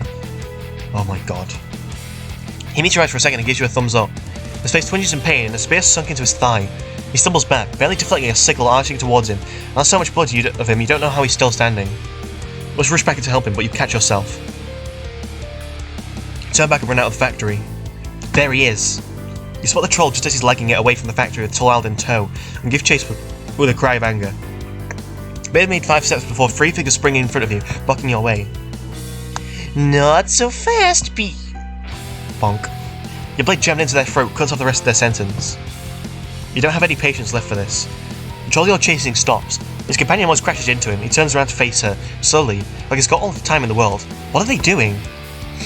Purple looks at you. He grins, a slow, wide, malicious grin that mocks you even from afar. Your blood thrums in your ears, anger clouding your vision as you realise you won't reach them in time. Your second assailant starts raising their mace, but you're too slow when you're desperate. You pull your epee-3 and use the momentum to slam its pommel into their temple. The rights roll back in their head and they hit the ground hard, but it's too late. Just as your eyes find Talal and the purple blood again, time and space seems to bend around them ever so slightly. A scratch on the CD, a pothole that you can't see, and the 2 trolls are gone. Vanished, quite literally into thin air. Despite everything you did, despite leaving your ally behind, you lost. You didn't move fast enough. You failed. And Necron. Oh no. Behind you, a muffled boom rattles the factory. Your insides twist as you think about those last moments you saw of Necron fighting before you ran out of the factory. He was already getting overwhelmed. You don't know. You don't think he could have survived an explosion. Your eyes lock on the last troll standing in front of you. They take it a step away, and just staring at their fallen allies in mute shock, the thin knife they're armed with hanging at their side, forgotten. They're not a threat to you right now. You don't care. You think about Necron, sworn to find more enemies than anyone could reasonably handle, but still insisting that you go, do what you came here to do. So confident even as he was bleeding out. You take your spare epi and hand it to the troll in front of you. Take it. They do, too stunned to object. This is not a trick. This is not a trick. There's a slight tremor to your voice, but when you lift up Proserpina, your hand is steady. The blade glistens with blood, as many colours as you can think of. I'm certain you know how it goes. Take a breath, preparing to explain the rules of this ritual of yours. Your audience has yet to make a sound. Then you gasp and stumble backwards. Bright purple blood gleams out on their chest, right above their blood pusher. Their knees buckle and they crumple to the ground. The epee drops from their limp hand. He survived! Oh, thank God. Calm down. You spin around and see Necron, battered, cobalt blood covered and barely bracing himself against the wall, but gives you a cheeky grin. Hate to say it, Regulator, but your coping mechanisms kinda blow. He slumps down in the wall onto the ground. For a minute, you're too stunned to say anything. You want to ask him how he's still alive. You want to thank him. You want to tell him to fuck off. You hurry to his side, once not bothering to swipe the blood off the Proserpina before you slip her back into her sheath. He grunts as you help him back upright, trying to make himself more comfortable against the hard surface. Was that the last of them? No, 2 leaders got away with the book. If it hadn't been for this ambush, I would have stopped them. I bet, Regulator. It's alright. Happens almost every time. You look him over, taking account of his injuries. As numerous as they are, you can't make out the original colour of his clothes underneath all the blood. They don't seem as deep as you feared. Even the gash in his thigh appears to have missed any major arteries. Relief rushes back through you, and the strength of it takes you aback. With a sigh, you sit down on the ground next to him.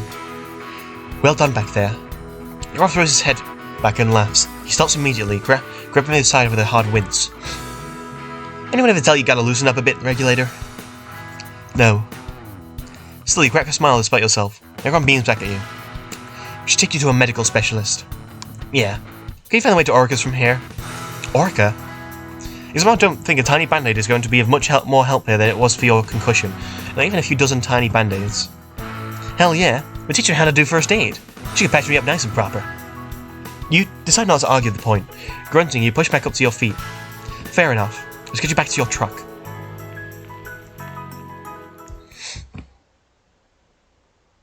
The ride to Orca's is uneventful.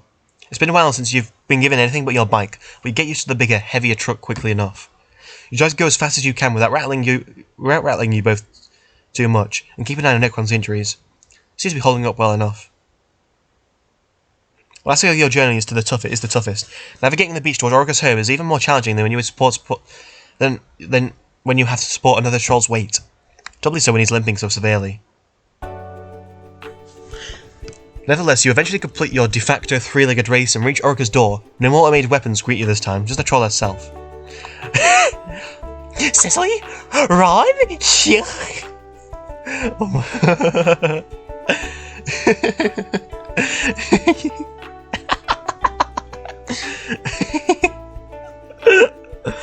That gets me every fucking time. You barely have time to brace yourself before she tackles Necron, and by extension you, in an eager hug. She's now heavily stained in Necron's blood and doesn't seem to care at all. Necron grunts with the impact, but immediately wraps his arms around her. You should have seen the other guy, sweetheart. Oh, I don't doubt it, darling, flushed. Did you manage to get the book this time? Surprised and all. We didn't. They got away. Aw, that's fine. I'm so glad you made it back in one piece, Flex. Both of you, shall Paul. She's you both inside, gently supporting Necron with an arm around his waist. While you're walking, she turns to you. I'm glad you were able to find him, Sis, pray. I was getting worried because of how long he was taking to get back to me, Cold Sweat. We encountered some resistance. Necron laughs under his breath. You can say that again, Regulator. Orca turns back to him. You need to tell me everything, Fleshed Eyes.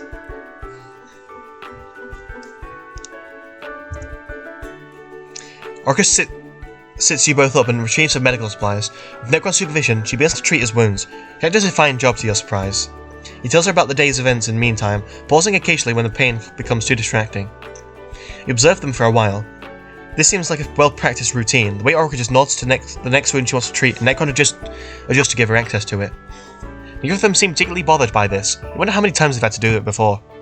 Although he's keeping his voice loud enough for the two of you to hear, every so often the two of them exchange murmurs that you can't and don't want to make out. She cuts his shirt with a laceration in his side and says something under her breath. It makes Necron giggle. You shovel a bit further with them to give them space. Today wasn't a victory, but helping ensure that Orica could treat her partner's injuries one more time takes some of the sting weight of the defeat away. As long as they're together, these two trolls will be just fine, you think. Uh-oh. And then, just as some of the tension in your body is starting to melt away, Wyvius alerts you of an incoming call. Is it? Well, that expression. It must be. Pick up. This time you put the call on speaker. Oh, we've got a name this time. Cecily. Her voice fills the room, garbled through a voice changer, low, raspy, unpleasantly close to the microphone. It's some relief to see both Necron and Orica looking as furious as you feel. I was wondering I would hear your voice again after today. How does it feel that your little plans keep failing? You hadn't realised it before you said it, but you'd wager it's true. How much of a coincidence would it have been for Necron to make a breakthrough in this case the very same day you went to look for him? A breakthrough that nearly cost you both of your lives. Noxious laughs. The sound makes your mouth fill with bile. Is that what you think? I have you just where I want you, Cecily. Maybe you'll understand better when you interview your next contact. That is, if I don't get to him first. The words hang in the air for a second, then the line disconnects. Bulge-brained scum-licking all motherfucker. You're inclined to agree. Your next contact? So do you know who he meant? I will. You stand up. You're exhausted. Every inch of your body hurts, and you want nothing more than to get out of your blood-stained clothes and sleep for a very long time. Instead of moving to the door, you take a step next to Necron. We made a decent team back in the factory. We totally did, yeah. It seems we both have a stake in handling Noxious. We totally do, yeah. It's not often, or ever, that you find yourself making this offer, and yet you're convinced it's the right call. At first it was a slip of the tongue, but now you feel that for once, maybe your gut won't lead you astray. Maybe there are more people that you can trust to have your back when you need them. You extend your hand, your left one, to Necron. Let's keep working together on this case. He hops to his feet with surprising vigour, given his state, and grabs the left hand. Slamming. I'm with you, Cecily. Let's go get that son of a bitch. Oh. Now we got a teammate. That was such a great route. It kind of makes you realise how short the last Aurora's was. Wow, it's like double the length of Aurora's. But yeah, I'm also going to take a break before we move on to Gerbat, who we're going to see a very different side of Cecily in that route. So yeah, be right back. Okay, I'm back. Food is on its way, but I can't be bothered waiting, so I'm going to start this now. I'm going to pause again in the middle, but you won't know that because I'll cut it. So yeah, now we yeah, no. Now we move on to Gerbat Batrav. Content warning: this route contains police brutality. Now you have an idea of where this is going to go. As I said, we're going to see very different sides of Cecily. Necron's route is at Cecily at her best, and this is Cecily at her worst. You grew up fast. Naivete never did anyone any favours as far as you're concerned, so you seized opportunities as they presented themselves. You listened, at least passively, to all the slogans and the self-help mantras about turning yourself into a productive member of society. You found most of those were either useless or so propagandizing that they failed to make coherent points. You took the core message to heart, and you never looked back. For all that you learned over the sweeps, nothing prepared you for the way everything changes. Something that means the world to you today could mean nothing tomorrow. Everything is weathered, and everyone is trying to change themselves, even you. But the world resists that change. For every bit of moral ability in a person, there is just so much repetition. With enough experience, the patterns become glaringly obvious. You can predict the outcome of almost any situation. A memory like yours grants you all the tools you need to develop a profound wisdom regarding this planet. More often than not, though, your wisdom presents itself in the form of cynicism. Cestra didn't kill your mate Sprit. You can't hold Mr. For Good accountable for anything that happened, not when his personality so sharply contradicts any corrupt label you might want to stick to him. The kid spends his free time making toy buildings, for God's sake. He's soft-hearted and idealistic, and you're the closest thing to a mentor that he has. Odds are he's falling to pieces over indirectly hurting you like this. You really should go back and put him together again. That's exactly what makes this so hard. You're trying, but you're so used to projecting your hate outwards. Angry has always been easier than hurt. You almost wish you could find some way to hate Sestra, regardless of his good intentions. That way you could at least be consistent. It's literally an ancestor that did the bad thing, not him. Go on, Cecily. These are the thoughts that flit around your head as you speed down the remote, incongruous backroads that lie far outside of Stronghold 21. Feels like you've lost it. That sense of unity, justice? You don't know, but whatever it was, the one thing keeping you... Whatever it was, it was the one thing keeping you together. Ugh. What do you do when everything feels so wrong like this? Well, you just mount your bike and drive, you guess. So you've been at this for a few hours now. This is definitely not on your agenda, but it's something to focus on. You could even say that the very fact that it's unscripted is a welcome change compared to the rest of this case. Hell, maybe you'll just so happen to stumble upon your mystery caller out here. Wouldn't that be nice? Unfortunately, all you know is that you're looking for cults, and even then cult could mean any number of things. You're wasting time, you know that.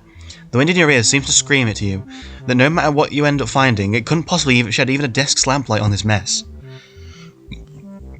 But the wind is also in your hair out here. You're alone and alive, and everything is better than knocking over the dominoes that Noxious set up to try to kill you. I like to think you have the capacity to be rebellious. For the 5th time in the last hour, you release YVS to scout the area. You spent the whole day stumbling across old ruins and abandoned temples in search of anything that might count as cult activity. These past few expanses, you've been happening across disgruntled folk on the side of the road with increasing frequency, and you have a gut feeling that you're getting close to something. Some kind of farm, maybe? An anti-corporate hideout? It doesn't matter.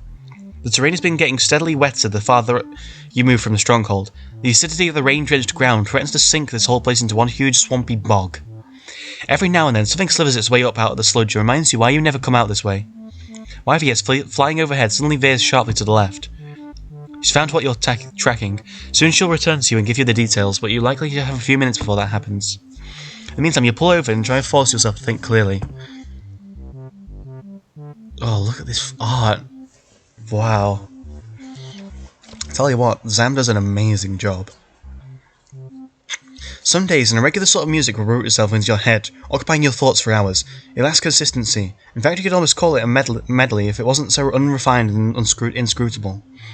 It lines your periphery, filling up the odd spaces in your mind until you're swimming in it. Would it be more accurate to say drowning? You've heard it over and over again working this case. Nephew's played her chords from the start. Husky marks the downbeats in an innocent, disarming way. Yeshin forces her melody down, beautiful and caustic, an emphatic and irreparable presence even though you haven't seen her in weeks. Wait, what are you saying? You're pretty sure the most sentimental instrument Yeshin would ever play for you is an air horn.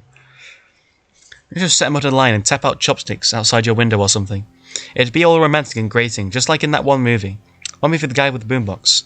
Brendan Fraser? Whatever. There should no end to the mental sludge you have to dig your way out of to form a coherent thought.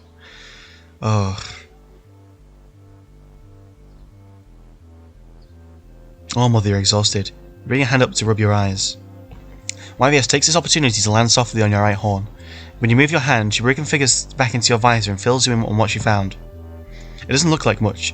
A settlement carved out of a swamp, it seems, flanked by old stony walls. The most impressive structure there is medium-sized church. The most impressive structure there is a medium-sized church. There are signs of life there, though. You decide to check it out. No. Oh, okay. This will be where I break for food. Okay, actually I'm not going to break for food just yet, because food is probably going to be like another half an hour. Because there's temporary traffic lights everywhere. When you arrive, you find there's a bit more to this place than you initially thought. Several people are loitering around a couple of mushroom huts, and a few more are filling in and out of the church. It's not populous here, not by a long shot, but it looks like this place could potentially be home to up to 100 or so trolls. The noise your bike made getting here was probably louder than anything this place has heard for sweeps. It certainly seems to have drawn some attention. A lot of attention. You're imagining it, or all these trolls staring at you with pure hatred in their eyes. You'll have to be on your guard here. You dismount your bike and proceed to very officially trip when your boots sink to the ankle into the goddamn mud. It makes it sound like what you imagine a troll swallowing a bowling ball would sound like. So wet. Pretty gross. When you manage to pull your leg out, you do your best to make it clear that you're here on official business. To your chagrin, it looks like pretty much everyone saw you playing in the mud. None of them found it very funny. In fact, when you look around these people, you notice something odd. They won't hold your gaze. Instead, they respond to your staring by becoming seemingly distracted by some feature in the dirt around their hives. For a moment, you're unsure, but you quickly come to the conclusion that they're all trying to put on an illusion of harmlessness. You draw your sword. My name is Cecily Iopara, Chief Regulator of Stronghold 21. Who's in charge here? No one responds at first. You begin to wonder if Proserpina would make a difference, but that thought is caught short when a mount of a man steps forward from your right. Hello. Okay, what voice do I give him? Because Zam says he canonically has a Russian accent, which makes sense because Zam's Russian, but I always imagine him with this farm boy voice, so I kind of want to give him that. For the moment. Oh, jeez. You whip your sword towards the approaching troll. He throws his hands up, palms empty save for a dirty rag which he promptly drops. Is that a jade blood? Interesting. Maybe you do have some real business here. You start talking again, this time a little more tense, only a little. Well, that'd be me. Okay, so his quirk is that he prefixes everything with that and suffixes it with a J, because they're supposed to look like farming utensils. And he also uses very outdated spellings of certain words, which me and a few others tried to correct them on when we first read it, and Sam said themselves that that's his quirk. And you are? You'll slit his right as his throat. It's a familiar spectacle for you, really. Nobody important, I promise you that. I'm from Kentucky. Two of you stare at each other. You squint at him and he looks at you like he just found you pouring ketchup on your cornflakes. Finally, he gives you a gentle look that seems to say, look how slowly I'm moving, and then he draws your attention over to his right hand. He closes it, save for the pointed finger, and you follow up your whole head as he raises it and taps your blade away from his neck. Not anyone worth killing over, I mean. I'll be the judge of that. Why did you stop by telling me what a J-blood is doing all the way out here? Mind if I tell you somewhere private? He glances around, making a sort of half gesture with his eyes. Still, no one looks up, as if you're being intentionally ignored. No, not ignored. Worse. You're being tolerated. Only now do you notice the state of this place. Some of these people have missing limbs, others are clearly deathly ill or so downtrodden that they may as well be. They shrink away from your eyes, scared to be seen. Maybe their innocence wasn't an act after all. You feel a spark of guilt coursing through you. Your impromptu suspect is still at your mercy, standing at sword point in full public display. Did you want to humiliate him?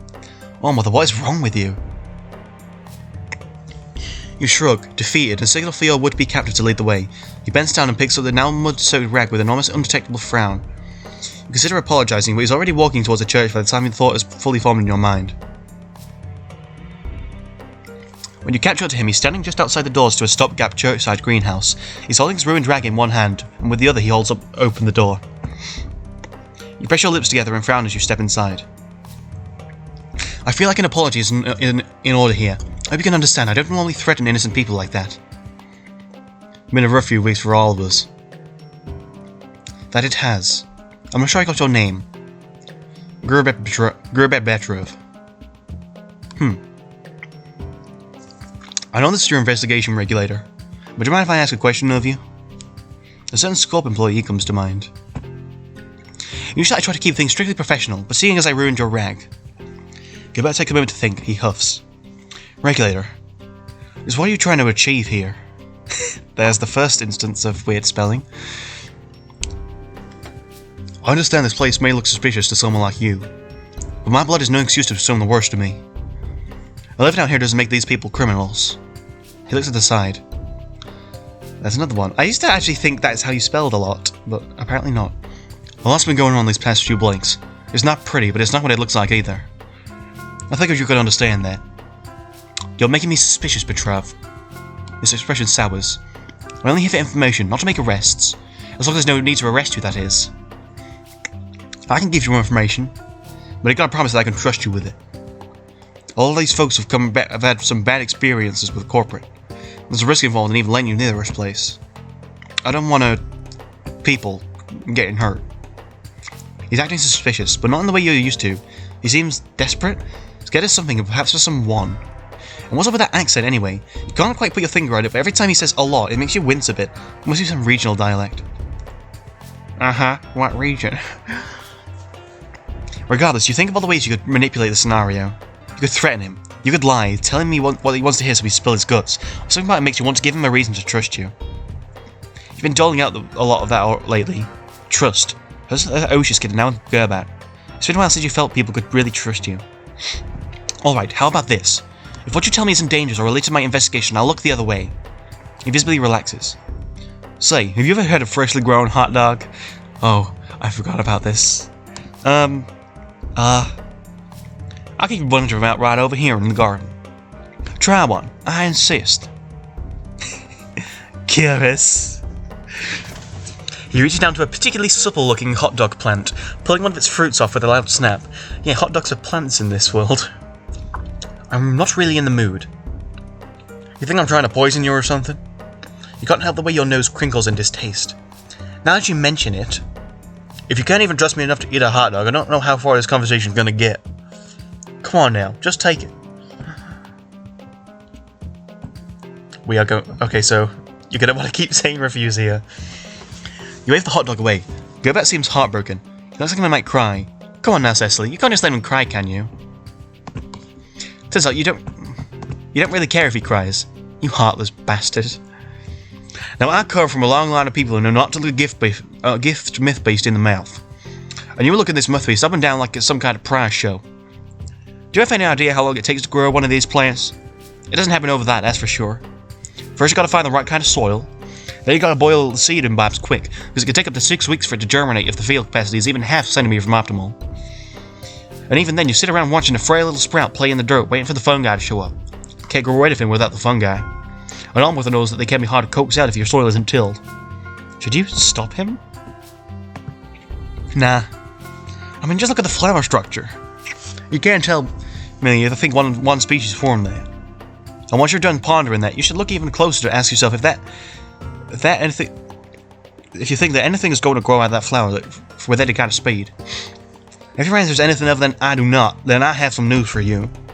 A weak a centimeter, could take up to 5 blinks just to get a decent crop. And they smell. They think you're pollinated by flies, you know that? The whole garden starts smelling like a mortuary that's run out of preservatives.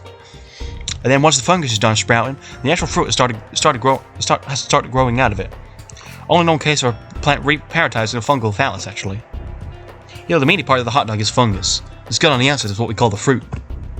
It's a mechanism. The plant gets pollinated, and that triggers the fungus to start growing. And then the seed grows into a corny layer on the surface. You have the power to end this, Cecily. You do. Just take it. Take the hot dog. People like you make you sick. And the whole time you're waiting for that, you have to watch the fields for just a million different predators. Hot dogs are eaten by just about any small to medium-sized lucite you can think of. I don't just go around passing them out to any old drifter. It's like it's some kind of regular treat. It's a special offering. Well, that gives you some idea of what I'm willing to put into this. But I guess some folks just have the stomach for hard labor. They prefer tomato paste and frilly condiments. That's not how I like it. The way it grows is not enough for me. I think it's neat. Complicated, though. The way I see it, the only reason you refuse is if you're trying to disrespect me. But, you know, I bet your losers raised you better than that. What are you trying to prove here? Please take the hot dog. You feel as if the agency to make this decision has suddenly and metaphysically been lifted from your shoulders. Please take the hot dog, Cecily. You make the only right decision. This is the only outcome. Fine. Because you take the hot dog from his outstretched hand. You don't usually eat them with corny skins still on, or at all, really. If being honest, hot dogs are pretty far down your list of foods to eat during an investigation. He's watching you so expectantly. He raises his eyebrow in anticipation, or at least in the closest thing to anticipation he can readily express. The silence is deafening. It's just you, the hot dog, and your audience of one. You raise it to your mouth. Uh-oh. The hot dog explodes all over your face as soon as you bite down. Oh dear God. You start coughing and wiping at your eyes, and you realize you've just been poisoned. This is it. You're going to die in a swamp in the middle of nowhere. It's all because you trusted a stranger enough to eat a fucking hot dog. choke in one final breath and stare up at your assailant through watery eyes. He looks down at you and seems to be stifling a laugh. It's over wrap. Huh. It suddenly becomes clear to you that, unfortunately, you are not dying. No, it's something far worse. You just got punked. You gotta pick them before they get too old to get a face full of spores. Why would you? How could you? The boy's behind you. When you turn around, you notice a couple of bystanders from before peeking through the windows. They're struggling to keep grins off their faces. Whereas before they couldn't even bear to look at you, now they're stealing quick glances at your powder-covered face and miming the scene to each other with exaggerated, explosive gesticulations. Unbelievable. There were much simpler ways. You think so? Or more just less embarrassing ones? Now they know you don't plan on killing anyone. I could have told them that. They've all been lied to before. You just got humiliated and you didn't lash out. Now they can trust you. This is so stupid. Why do the people that you into always have to be so difficult? What, do you think the secret to diplomacy lies in blowing fruits up in people's faces? You really hope your coat isn't permanently stained with this crap. Whatever, at the very least, now no one is focused on you. He's brought you down to their level, for better or worse. You hope he's happy with himself. You decide not to tell Gur, but you were seconds away from redrawing your sword. I see. You're not happy, but you're enough of a professional to know when to keep your cool. You wipe your face off on your sleeve. It stains a yellowish white. More importantly, I could trust you. That and I couldn't use that hot dog anyhow. I feel like we've gotten off track. Would you mind telling me why you're here? As if I'm trustworthy enough. No need to grab. There's a reason for all this.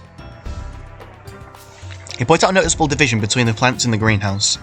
On one side, cash crops abound. Hot dog plants mostly, but some other less recognizable plants and plant hybrids are scattered here and there too. On the other side of the divide stretches out nightmarish flowering weeds nearly obfuscate their containers. The perimeters are only recognizable by the desiccated plant bodies that line their edges. Just aside, powerful herbicides stand at the ready. Yes, those are some ugly plants. Not just ugly, dangerous. They grow too quick and destroy everything. So you place them next to food crops. I'm trying to grow hybrids. If I can breed a harmless little thing that still grows just as fast, I figure it'd be useful. Could plant them around to make some dead land live again. Hot dogs are just added bonus. Why'd you worry they'll spread? As if they haven't already. All I could do is weed them out as I see them for now. Yes, and I'm sure you do an excellent job. But that doesn't explain why you're here specifically. Do you expect me to agree that your botanics qualifies a reason to be so far away from Stronghold? Maybe you could easily arrange from a greenhouse of much higher caliber than inside the city walls. He looks at you like you're some kind of idiot. The phrase "city folks just don't get it" rattles around in your head. Guess not. So what is it then? You're running from something. Maybe you're running from someone. Nothing like that. I'm just trying to study something is all. What would that be? Look here. He directs your attention to a particularly colourful plant. It's been a long time since anything with this much vivacity grew somewhere you could see it. So it has a certain charm to it all on its own. See, this looks pretty, doesn't it? Turns out I could kill you. And me. Huh. All I have to do is poke it on the earth and it'd paralyze me. Is that a threat? What? No. I thought you just think it was interesting. I can tell you how I bred it, but I bet you'd arrest me. Unless this is somehow relevant, maybe I should. It's relevant, don't worry. Ugh. Just out of the plant, the two of you share a moment of silence as you watch the gears turn in his head. It stretches on much longer than it should, and you stare at him unrelentingly before he finally decides to take the hint and explain himself. Picture this. He holds up his hand like he's about to tell you something incredibly important. Sometimes, I feed it hot dogs. And for God's sake. And? Remember that overripe hot dog I gave you? I feed it those too. Are you just going to keep showing me plants? If I'm being honest, I'm not sure what else I can do for you. That's why I'm outside the city and these plants are the answer. You briefly wonder how someone so big can walk around in a greenhouse this small without constantly breaking everything, not to mention the very real possibility that he could paralyze himself. Suddenly very cautious about where you are putting your hands. Or are your plants this dangerous? A fair amount are. If you're worried about them, we can talk inside the church. You're inclined to go along with whatever he says at this point. You just nod. He holds up a finger and fishes around in his pocket for a moment before presenting you a shiny golden necklace. It's quaint but well made, though you can see some slight irregularities in the chain. The Caparia pendant hanging from its centre is expertly crafted by someone who clearly takes their work seriously. You look at Gerback quizzically. It's tradition for this place of worship. I hope you can understand. Yes, you can. You've done these kind of stings before. Sometimes it serves well to look at the part, otherwise you catch some unwanted attention. You take the necklace and slip it over your neck. The two of you exit the greenhouse and head towards the church doors. The inside of the church is far less gruesome than your mind played it up to be. There are no tuning forks, no screaming voices, no weird dark walls. In fact, it almost looks homey, well lived in. You get a few strange looks from some of the occupants, but any hostility you may or may not have imagined is gone. They seem satisfied enough when they notice the glimmer around your neck. So, what did you want to ask me? Finally. Things you could think of that might be important. Gerbat is a Jade Blood. By birthright, he knows things about corporate's inner workings that most trolls don't. You know he's probably living off a decent corporate wage. If you asked, you're sure maybe you could drench up all kinds of information on this guy, but you're not exactly desperate to talk to her at the moment. You know he's growing and studying dangerous plants. You're a little bit confused about them. If they're so prolific, why have they not spread further? Why are you only hearing about them now? You have no idea if Gerbat knows the answers, but you know harm in asking. You also know that he's in charge of a non-traditional church of Caparia. Now that you think about it, you can make a halfway decent motive for wanting to steal a vial of godlike blood. You sincerely doubt that he had anything to do with the Murgle League, given his disposition and his living situation, but it doesn't hurt to be too cautious. Let it be known that you are not above grasping straws. You want to ask about ties to corporate. As a Jade Blood, I imagine you're well taken care of by corporate. That's almost right. When I feel I need to head into the city, I've got money. I don't really see much point in it, though. Because you grow your own food? That I can hardly stomach what they sell there anyway. Surely you must keep in contact, though. Unless you're doing something important to convince Hamifi to let you live out here. I admit, the reasons I'm here border a little on the personal. That and the plans I'm studying are region-specific. How so? What's stopping you from growing them in the city? Gerbat sighs. Hold on, you say these? He pulls his shirt collar to the side. Ugh. Underneath, his chest is covered in painful-looking mosses and fungi. They seem to spread across his whole torso, embedded into what you can only assume are his arterial and venous patterns. I got permission to stay where I picked these up from. You don't know how to respond. Your mouth hangs open for a moment, ultimately leading you to sputter out the stupidest thing you could ask. Is it contagious? Gods, sometimes you have trouble with this. If you just keep your distance from people that you usually do, you wouldn't keep making these mistakes. You're like a magnet for bad conversations with strangers. Emotions and tact go out the window as soon as you lose even the slightest amount of control over a situation. As it stands, you got lucky. He hardly seems to notice your faux pas. Huh, not likely. Gotta spend some quality time with these plants to get themselves... with the plants themselves to get this number. It's killed some friends of mine, though. Ruined a few farming communities, too. I want to keep that from happening again. Part of what I'm doing out here is looking for a cure. I'm not really supposed to be in this place specifically, though. Don't think Hamifi is going to like that much. You're telling me you're intentionally breaching your agreement with corporate? Yep. Do you think I'd let Hamifi know what you're doing? No, you don't strike me as the type. Bold assessment. She must not check in on you very often. She feels me on some things, but even ones that conversation usually. Sometimes to help with clothing when she needs a hand. But other than that, not much. Have you ever had anything slip? Something that maybe you shouldn't have? Why are you asking me? You're the one working for him. Stay with me here. I'm just trying to fill in a few gaps. What is it with you? Scared of your bosses? He softly shakes his head. I knew who you were as soon as you stepped off that motorbike. But if he doesn't tell me much about herself, from what I've been hearing, you practically raised her. I hope you didn't come all the way to try and dig up dirt on your kids. He stares at you, daring you to defend yourself. I'm beginning to think you're misreading the situation. You're not really in the position to be questioning my motives. He scoffs. I didn't realize we were taking positions in the first place. It's part of the job. Or it's part of you. Everything always has to be some kind of challenge to you. Everybody has to have something to hide. What are you hoping to find, Regulator? That's an interesting take on the situation, Batrav, but it's patently unhelpful. Patently unhelpful. Because you can leave the psychoanalysis to attempts and stay on task. All I'm trying to say is that there's enough hostility in this world. You're not doing anyone any favours by adding to it. How noble of you. If you'd seen half of what I'd seen, I doubt you'd be so accusatory. I think I've seen enough to form an opinion on it. I may not seem like it, but I've done a decent amount of reading. You ever heard of something called a fair trial? From my understanding of them, they were hardly fair. The very fact that you recognise that proves you would know what I mean. The Renaissance had some problems, major problems, but it hit closer to the mark than whatever we're doing now. Now we hardly even arrest everybody. We just kill them instead. I mean, you just about took my head off back there. And for what? Because I looked at you funny? I apologise for that. We both agreed that I'd misjudged the situation. He chuckles. Misjudged it, huh? So what happens when it's not me on the other end of this? What happens when it's not me on the other end of your sword? Someone who doesn't know how to deal with anger. What happens when an innocent troll gets misjudged? What happens when your fair trial face to convict a serial murderer?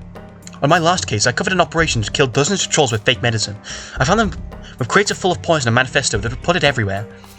What if it's when the indictment for those smugglers gets lost in legalese? I don't know how to say that. Shall I redirect the widowed bondmates to you so you could explain our philosophy on justice? He crosses his arms. Maybe he went too far. Sure, regulator. Much better to let businesses decide who dies. Okay, food's here. Okay, I'm back. Oh, that was good. It's like full English breakfast, half English breakfast. You probably won't know what it is if you've not been here, but like bacon, hash browns, sausages, fried bread. There's usually like things like eggs and tomatoes and black pudding, but I don't like any of them. So, you know, I've got carrot cake waiting for me, but I'm full up, so I'm not eating that. Oh. I do, however, have this Fanta, so I don't die while reading this. Anyway, let's continue.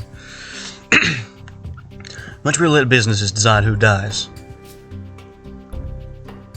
Okay, I could have read that as a bit more, you know, not happy. I'm just not getting any with this. You sigh. Why don't we talk about something else? I have other questions. Be my guest. Deadly plants. Oh, yeah. So those plants, the ones that grow so fast. Why have I not seen them before? You probably have if you've ever been around outside the stronghold. They've got to be a bit troublesome. Given the fast-spreading nature of the species, I wouldn't think it'd be impossible to avoid. Give them time. It's bound to happen sooner or later. I'm trying to breed some nicer ones to outcompete them when it does. That's my cause. You say that they haven't already had time. I find it hard to believe that this species just happened to evolve like this overnight. It does seem hard to wrap your head around. I wonder sometimes if it's something we did to ourselves. The result of the many mistakes of the troll kind, is that it? It also happens to take the form of, what, plants? Alchemy can be a dangerous tool. It can bring a lot of good, but I reckon it does a lot of things to the mind. Now that I think about it, now I think we could be seeing what it does to the planet. I've been around a lot of plants, and these ones just aren't right. He speaks as if informing you that your mate spirit is in critical condition, concerned, sounding professional. So there's alchemy involved now. I find it's harder and harder to believe the more you talk about it. Well, your guess is as good as mine, I suppose. I don't know anything for sure. But I won't just shrug it off as a sign of the times. He looks down. If I'm being perfectly honest, it takes a lot out of me sometimes. I'm trying to keep my head up. I'm trying to keep from just throwing in the towel and leaving the world to its mess. I guess it sounds pretty foolish coming from a troll who's fighting for a cause like mine, huh? If I've learned one thing in the case is there's a lot of causes to fight for. I venture that yours is better than most. He nods. What about you? What are you fighting for? It's not a question. You haven't really reasoned with the whys of your life since you were young. Back then you fought for her. You wanted to succeed because that meant you could put the terror of this world of failure behind you. You saw yourself in your mind's eye with a smile on your face. She would stand right there next to you, not a care in the world. She would be happy, free. She would look at you like you hung the stars in the sky for her. Because you would. Because you would do it for a million times over for her. You would do anything. But then she died. Now all you see is red. Well, we say red. I'm pretty sure Alina's a gold blood, if I'm remembering correctly. I suppose. Because I fight so that no one will have to live for what I have. He says to you with a thoughtful look on his face. You can't help but feel uncomfortable in the silence. I don't mean to be melodramatic. It's not melodrama if it's real. You lost someone. We've seen right through you. How did you know? I've seen it before. That's the real reason I'm here. I can set up shop with plants anywhere. I can spend some argument about soil quality or whatever you like, but that'd just be talk. Or must be. I'm here to help a friend of mine get by. If you're only here for one person, why are you in charge? I'm really only in charge for proximity. As it turns out, the one I'm helping is the one who should be running this place. That explains the lack of response to you being held at sword point then. Yeah, well, what can you do? They don't look to me for guidance anyway. Kinda hard to lead a religious community when you're not so religious yourself. I don't blame you. I've seen a lot of harm come from piety. Well, I believe it. A lot of people want to end the world one way or another in those circles. The conversation reaches a natural lull, so that's how you change the subject, you think. The case.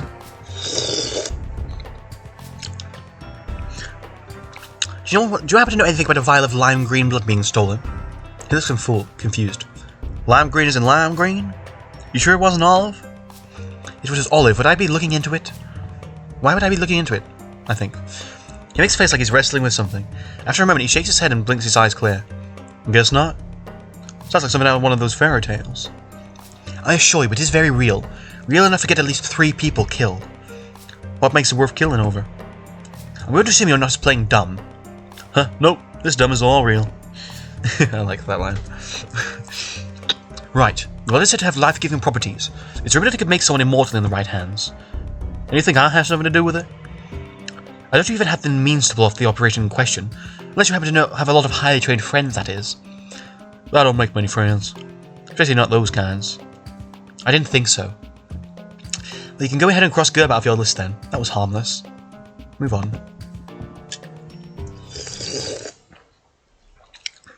Gerbat seems airtight, and yet, despite your best intentions, despite you making a fool of yourself time and time again today, you honestly don't want to leave.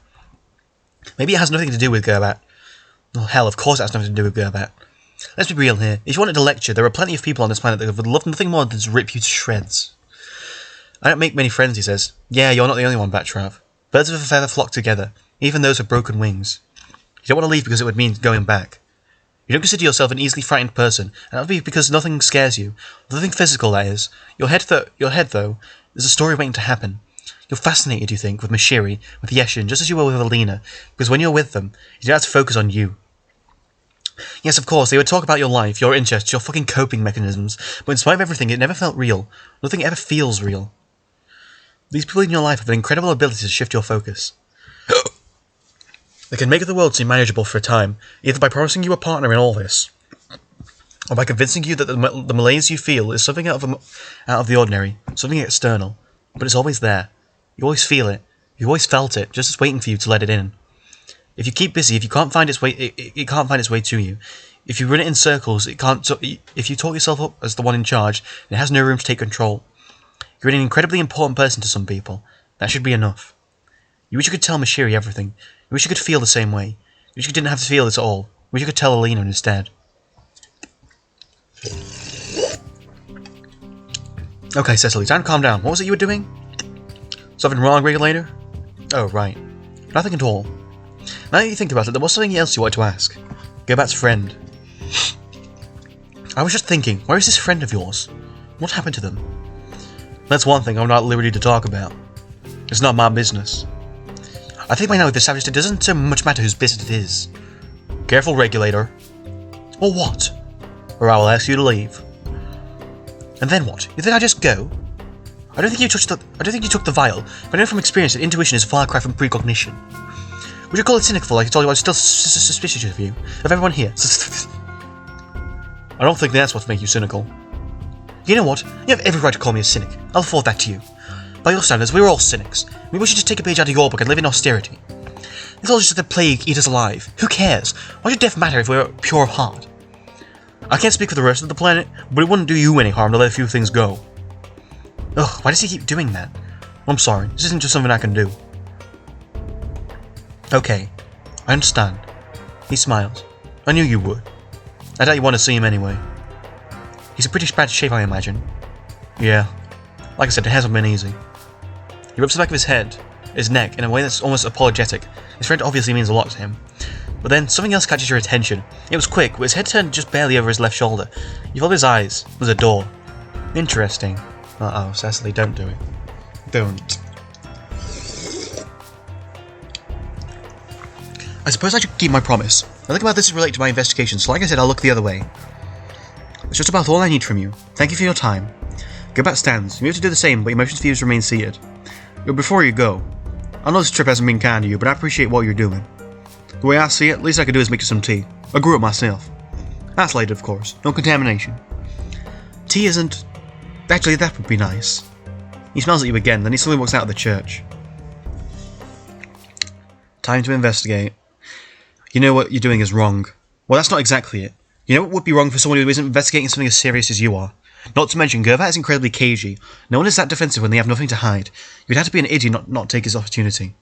This wouldn't be the first time you took advantage of a suspect, leaving you by yourself. And if you recall, which you do, some of your most groundbreaking discoveries have come from snooping around on your own. Wait, sort of all you know. That and there's something eating at you. If you think you've been losing control this whole time, you have nothing to leave and you come up with nothing. You only let yourself get taken advantage of again. For sweeps now, you've been nothing if not easy to manipulate. Corporate, your mystery caller, now Gerbat. You're done. This lapdog can hold her own leash for once. You start by taking a more careful look around you. This church is nice enough, but upon further examination, it does ring out as a little of the gauche side. The pendant you wear around your neck is proof of that. You can't but wonder what would have happened if you hadn't put it on. All eyes on you as you stand up and walk towards the door in the back. It's unlocked. Open the door. So yeah, I don't know if you figured it by now. Cecily, just remember, Cecily is a cop, and she's heavily flawed. Like, what she's doing now is not right. And I know it's kind of a stark contrast from Necron's route, but she's also just like trying to get over the fact that, you know, the executive tried to, you know, barter for her mate's life.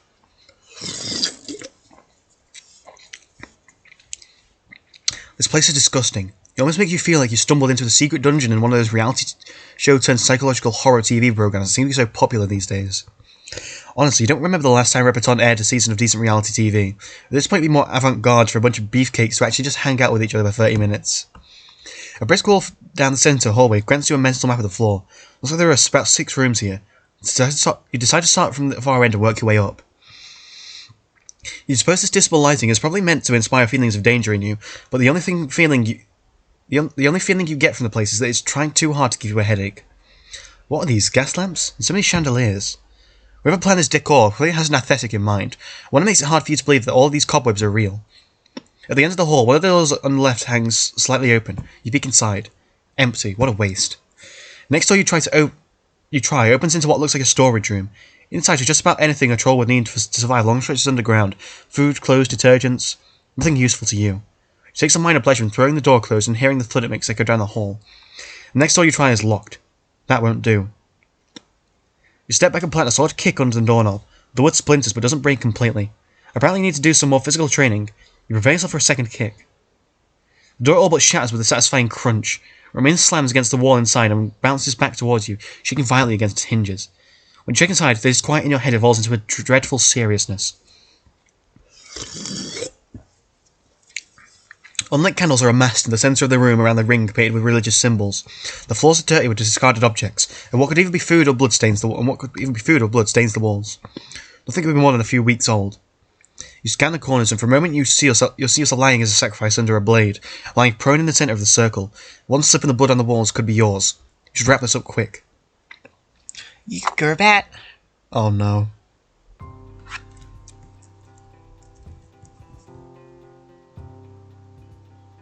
There's your suspect. He's just barely poking his head out of the room behind you.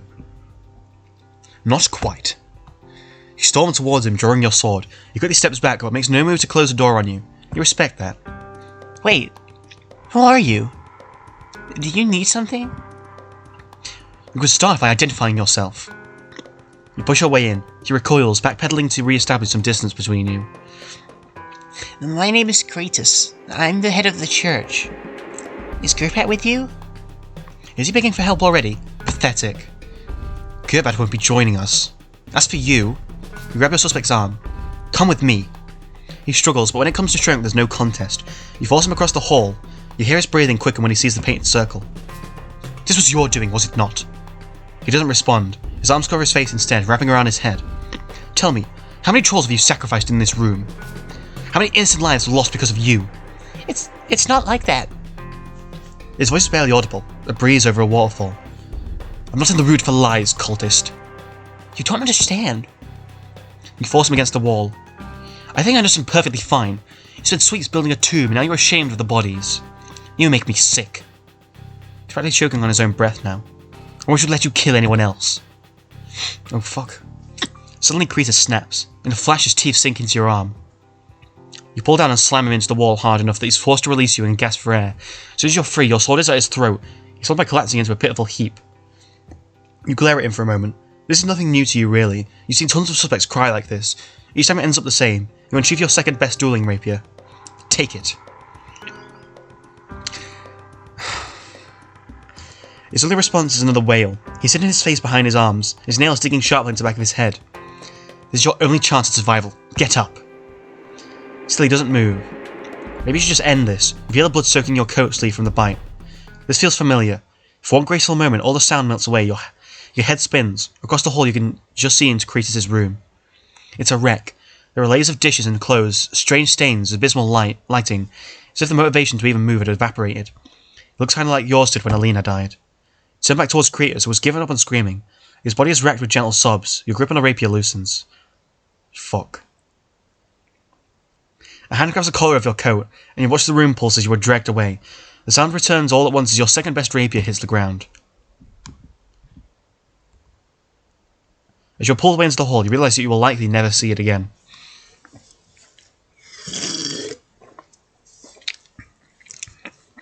Gerbat deposits you at the top of the stairs, just outside the door you stuck into many minutes ago. As you fall on your knees, he quickly disappears. For a brief moment, you are again left alone. In the middle of the church floor is an upturned tea set. It's constantly seeping into the carpet between the pews. When Gerbat returns, he doesn't even look at you. He stops just in front of you, seemingly from physical pain, and drops an assortment of herbs and bandages onto the ground. For the bite. The words fall from his mouth like cinder blocks. As they hit the ground, his eyes turn up and he glowers at you, his face a tepid mixture of confusion and brutal disappointment. He brightly jerks himself away as he turns to go back downstairs. The door slams behind him. Given time, it's remarkably easy to become someone else. One could simply walk into another room. Values and morals are malleable, derived from sycophantic threads like an unspoken mesh between the devout and the desperate, an intrinsic affectation. It's disquieting to perform for no audience, just as it is to realise when the audience is gone, so too is most of what you would call you. Silence will kill you. It suffocates. It recapitulates. It exposes you. Makes it all too easy to believe. That this doesn't matter. You're not meant to be liked after all, and even if you were, what makes Gerbat qualify to pass any kind of judgment on you? You know for a long time there was never any magic in this world. It's his fault for not realising that himself. Fuck this, and fuck him too. You remember back at the office when you first joined as a junior regulator, one of the first things that caught your eye was a piece of paper stapled to the wall. It was crudely drawn square, bright blue ink, with the caption, "Bankhead here," repeatedly. It was some kind of office joke, something about being fed up with management, but evolved into a tradition. A stupid decision and into a comment for anyone nearby. Better pay the wall a visit, eh? Well, you know where you're going when you get back. You set up a move towards the exit, but you can't seem to bring yourself to leave. Is there any chance he could forgive you? He seems like an understanding guy, right? You stare at the door to the stairs. Once again, all eyes are on you. It's not every day a troll sees a regulator get dragged up the stairs and dumped on the floor like a bag of Barkby shit. Your indecision and pacing must be equally as perplexing. You linger, letting yourself get irradiated with the judgmental stares until there is only one thought left in your head. You have to get out of here. Turn toward the church doors, bracing yourself. You take a deep breath and... What are you still doing here? You look over your shoulder and he's there again, closing the door to the stairs as quietly as possible. He steps away from it and steps about 10 paces away from you. He crosses his arms, struggles to get over something visceral, and finally looks up to meet your eyes. You know, I thought I knew you. I don't know why. Call it old souls. But you are not who I thought you were. I guess it's just another example you could use to call me an idealist. So congratulations, Regulator. You were right after all. Sorry to hear that.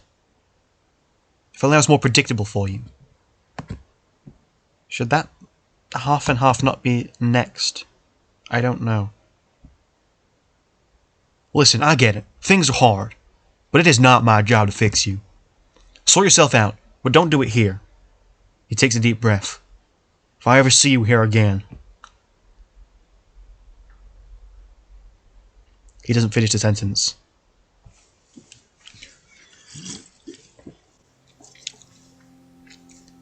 As you walk down the path away from the church, the blood from your arm finally soaks the rest of the way through your coat. It drips unceremoniously from your hand, briefly staining the dark ground below before it is overwhelmed and diluted by mud. Take a moment to wrap your wound with the bandages. You're not so well versed enough in herbology to know how to use the rest, but you have people for that back at corporate. Speaking of which, you make a sort of mental pros and cons list. Cons. The past week, you've learned that the brutal truth behind Alina's death, alienated yourself from your place of work, and disobeyed orders to the point where you may as well call yourself freelance. You learned of things that challenge everything that you thought you knew about this world, yet you're still so caught up in routine and mixed emotions that your internal monologue sounds a dirge. Last but not least, your clothes are ruined. You're absolutely caked in dirt, fungus and blood, not to mention the bite mark tears in your sleeve and your missing rapier. Thankfully, the settlement doesn't seem so keen on mirrors, otherwise you might have to self-reflect. And the pros? Well, at least you have your pride. And again, think about what just happened, maybe not. Go back to nobody, and you know as soon as you leave this place, you'll likely never hear anything about him ever again. He's not the type to go running to Hamifi either, so you don't have to worry about another session of heated pain clicking, as if you were never here. Besides, even if any of this did matter, he's not about to open up a dialogue with you anytime soon. You have nothing to gain from dwelling on this. You decide to forget this night ever happened. It's for the best. You approach your bike, which is still sitting right where you left it. You take one glance behind you, you make up your mind and scroll through the list of contacts. This little sabbatical of yours has gone on long enough. It rings a few times, so for any moment you wonder if he's even taking calls for you anymore, but inevitably the ringing stops and you hear the gentle rustle of another person on the line. Cecily? You sound like you just received a call from the dead. Maybe that's not exactly right. It's more hopeful than that. It's like you just received a call from an old friend. Yes, it's me. I think it's time we talk this out.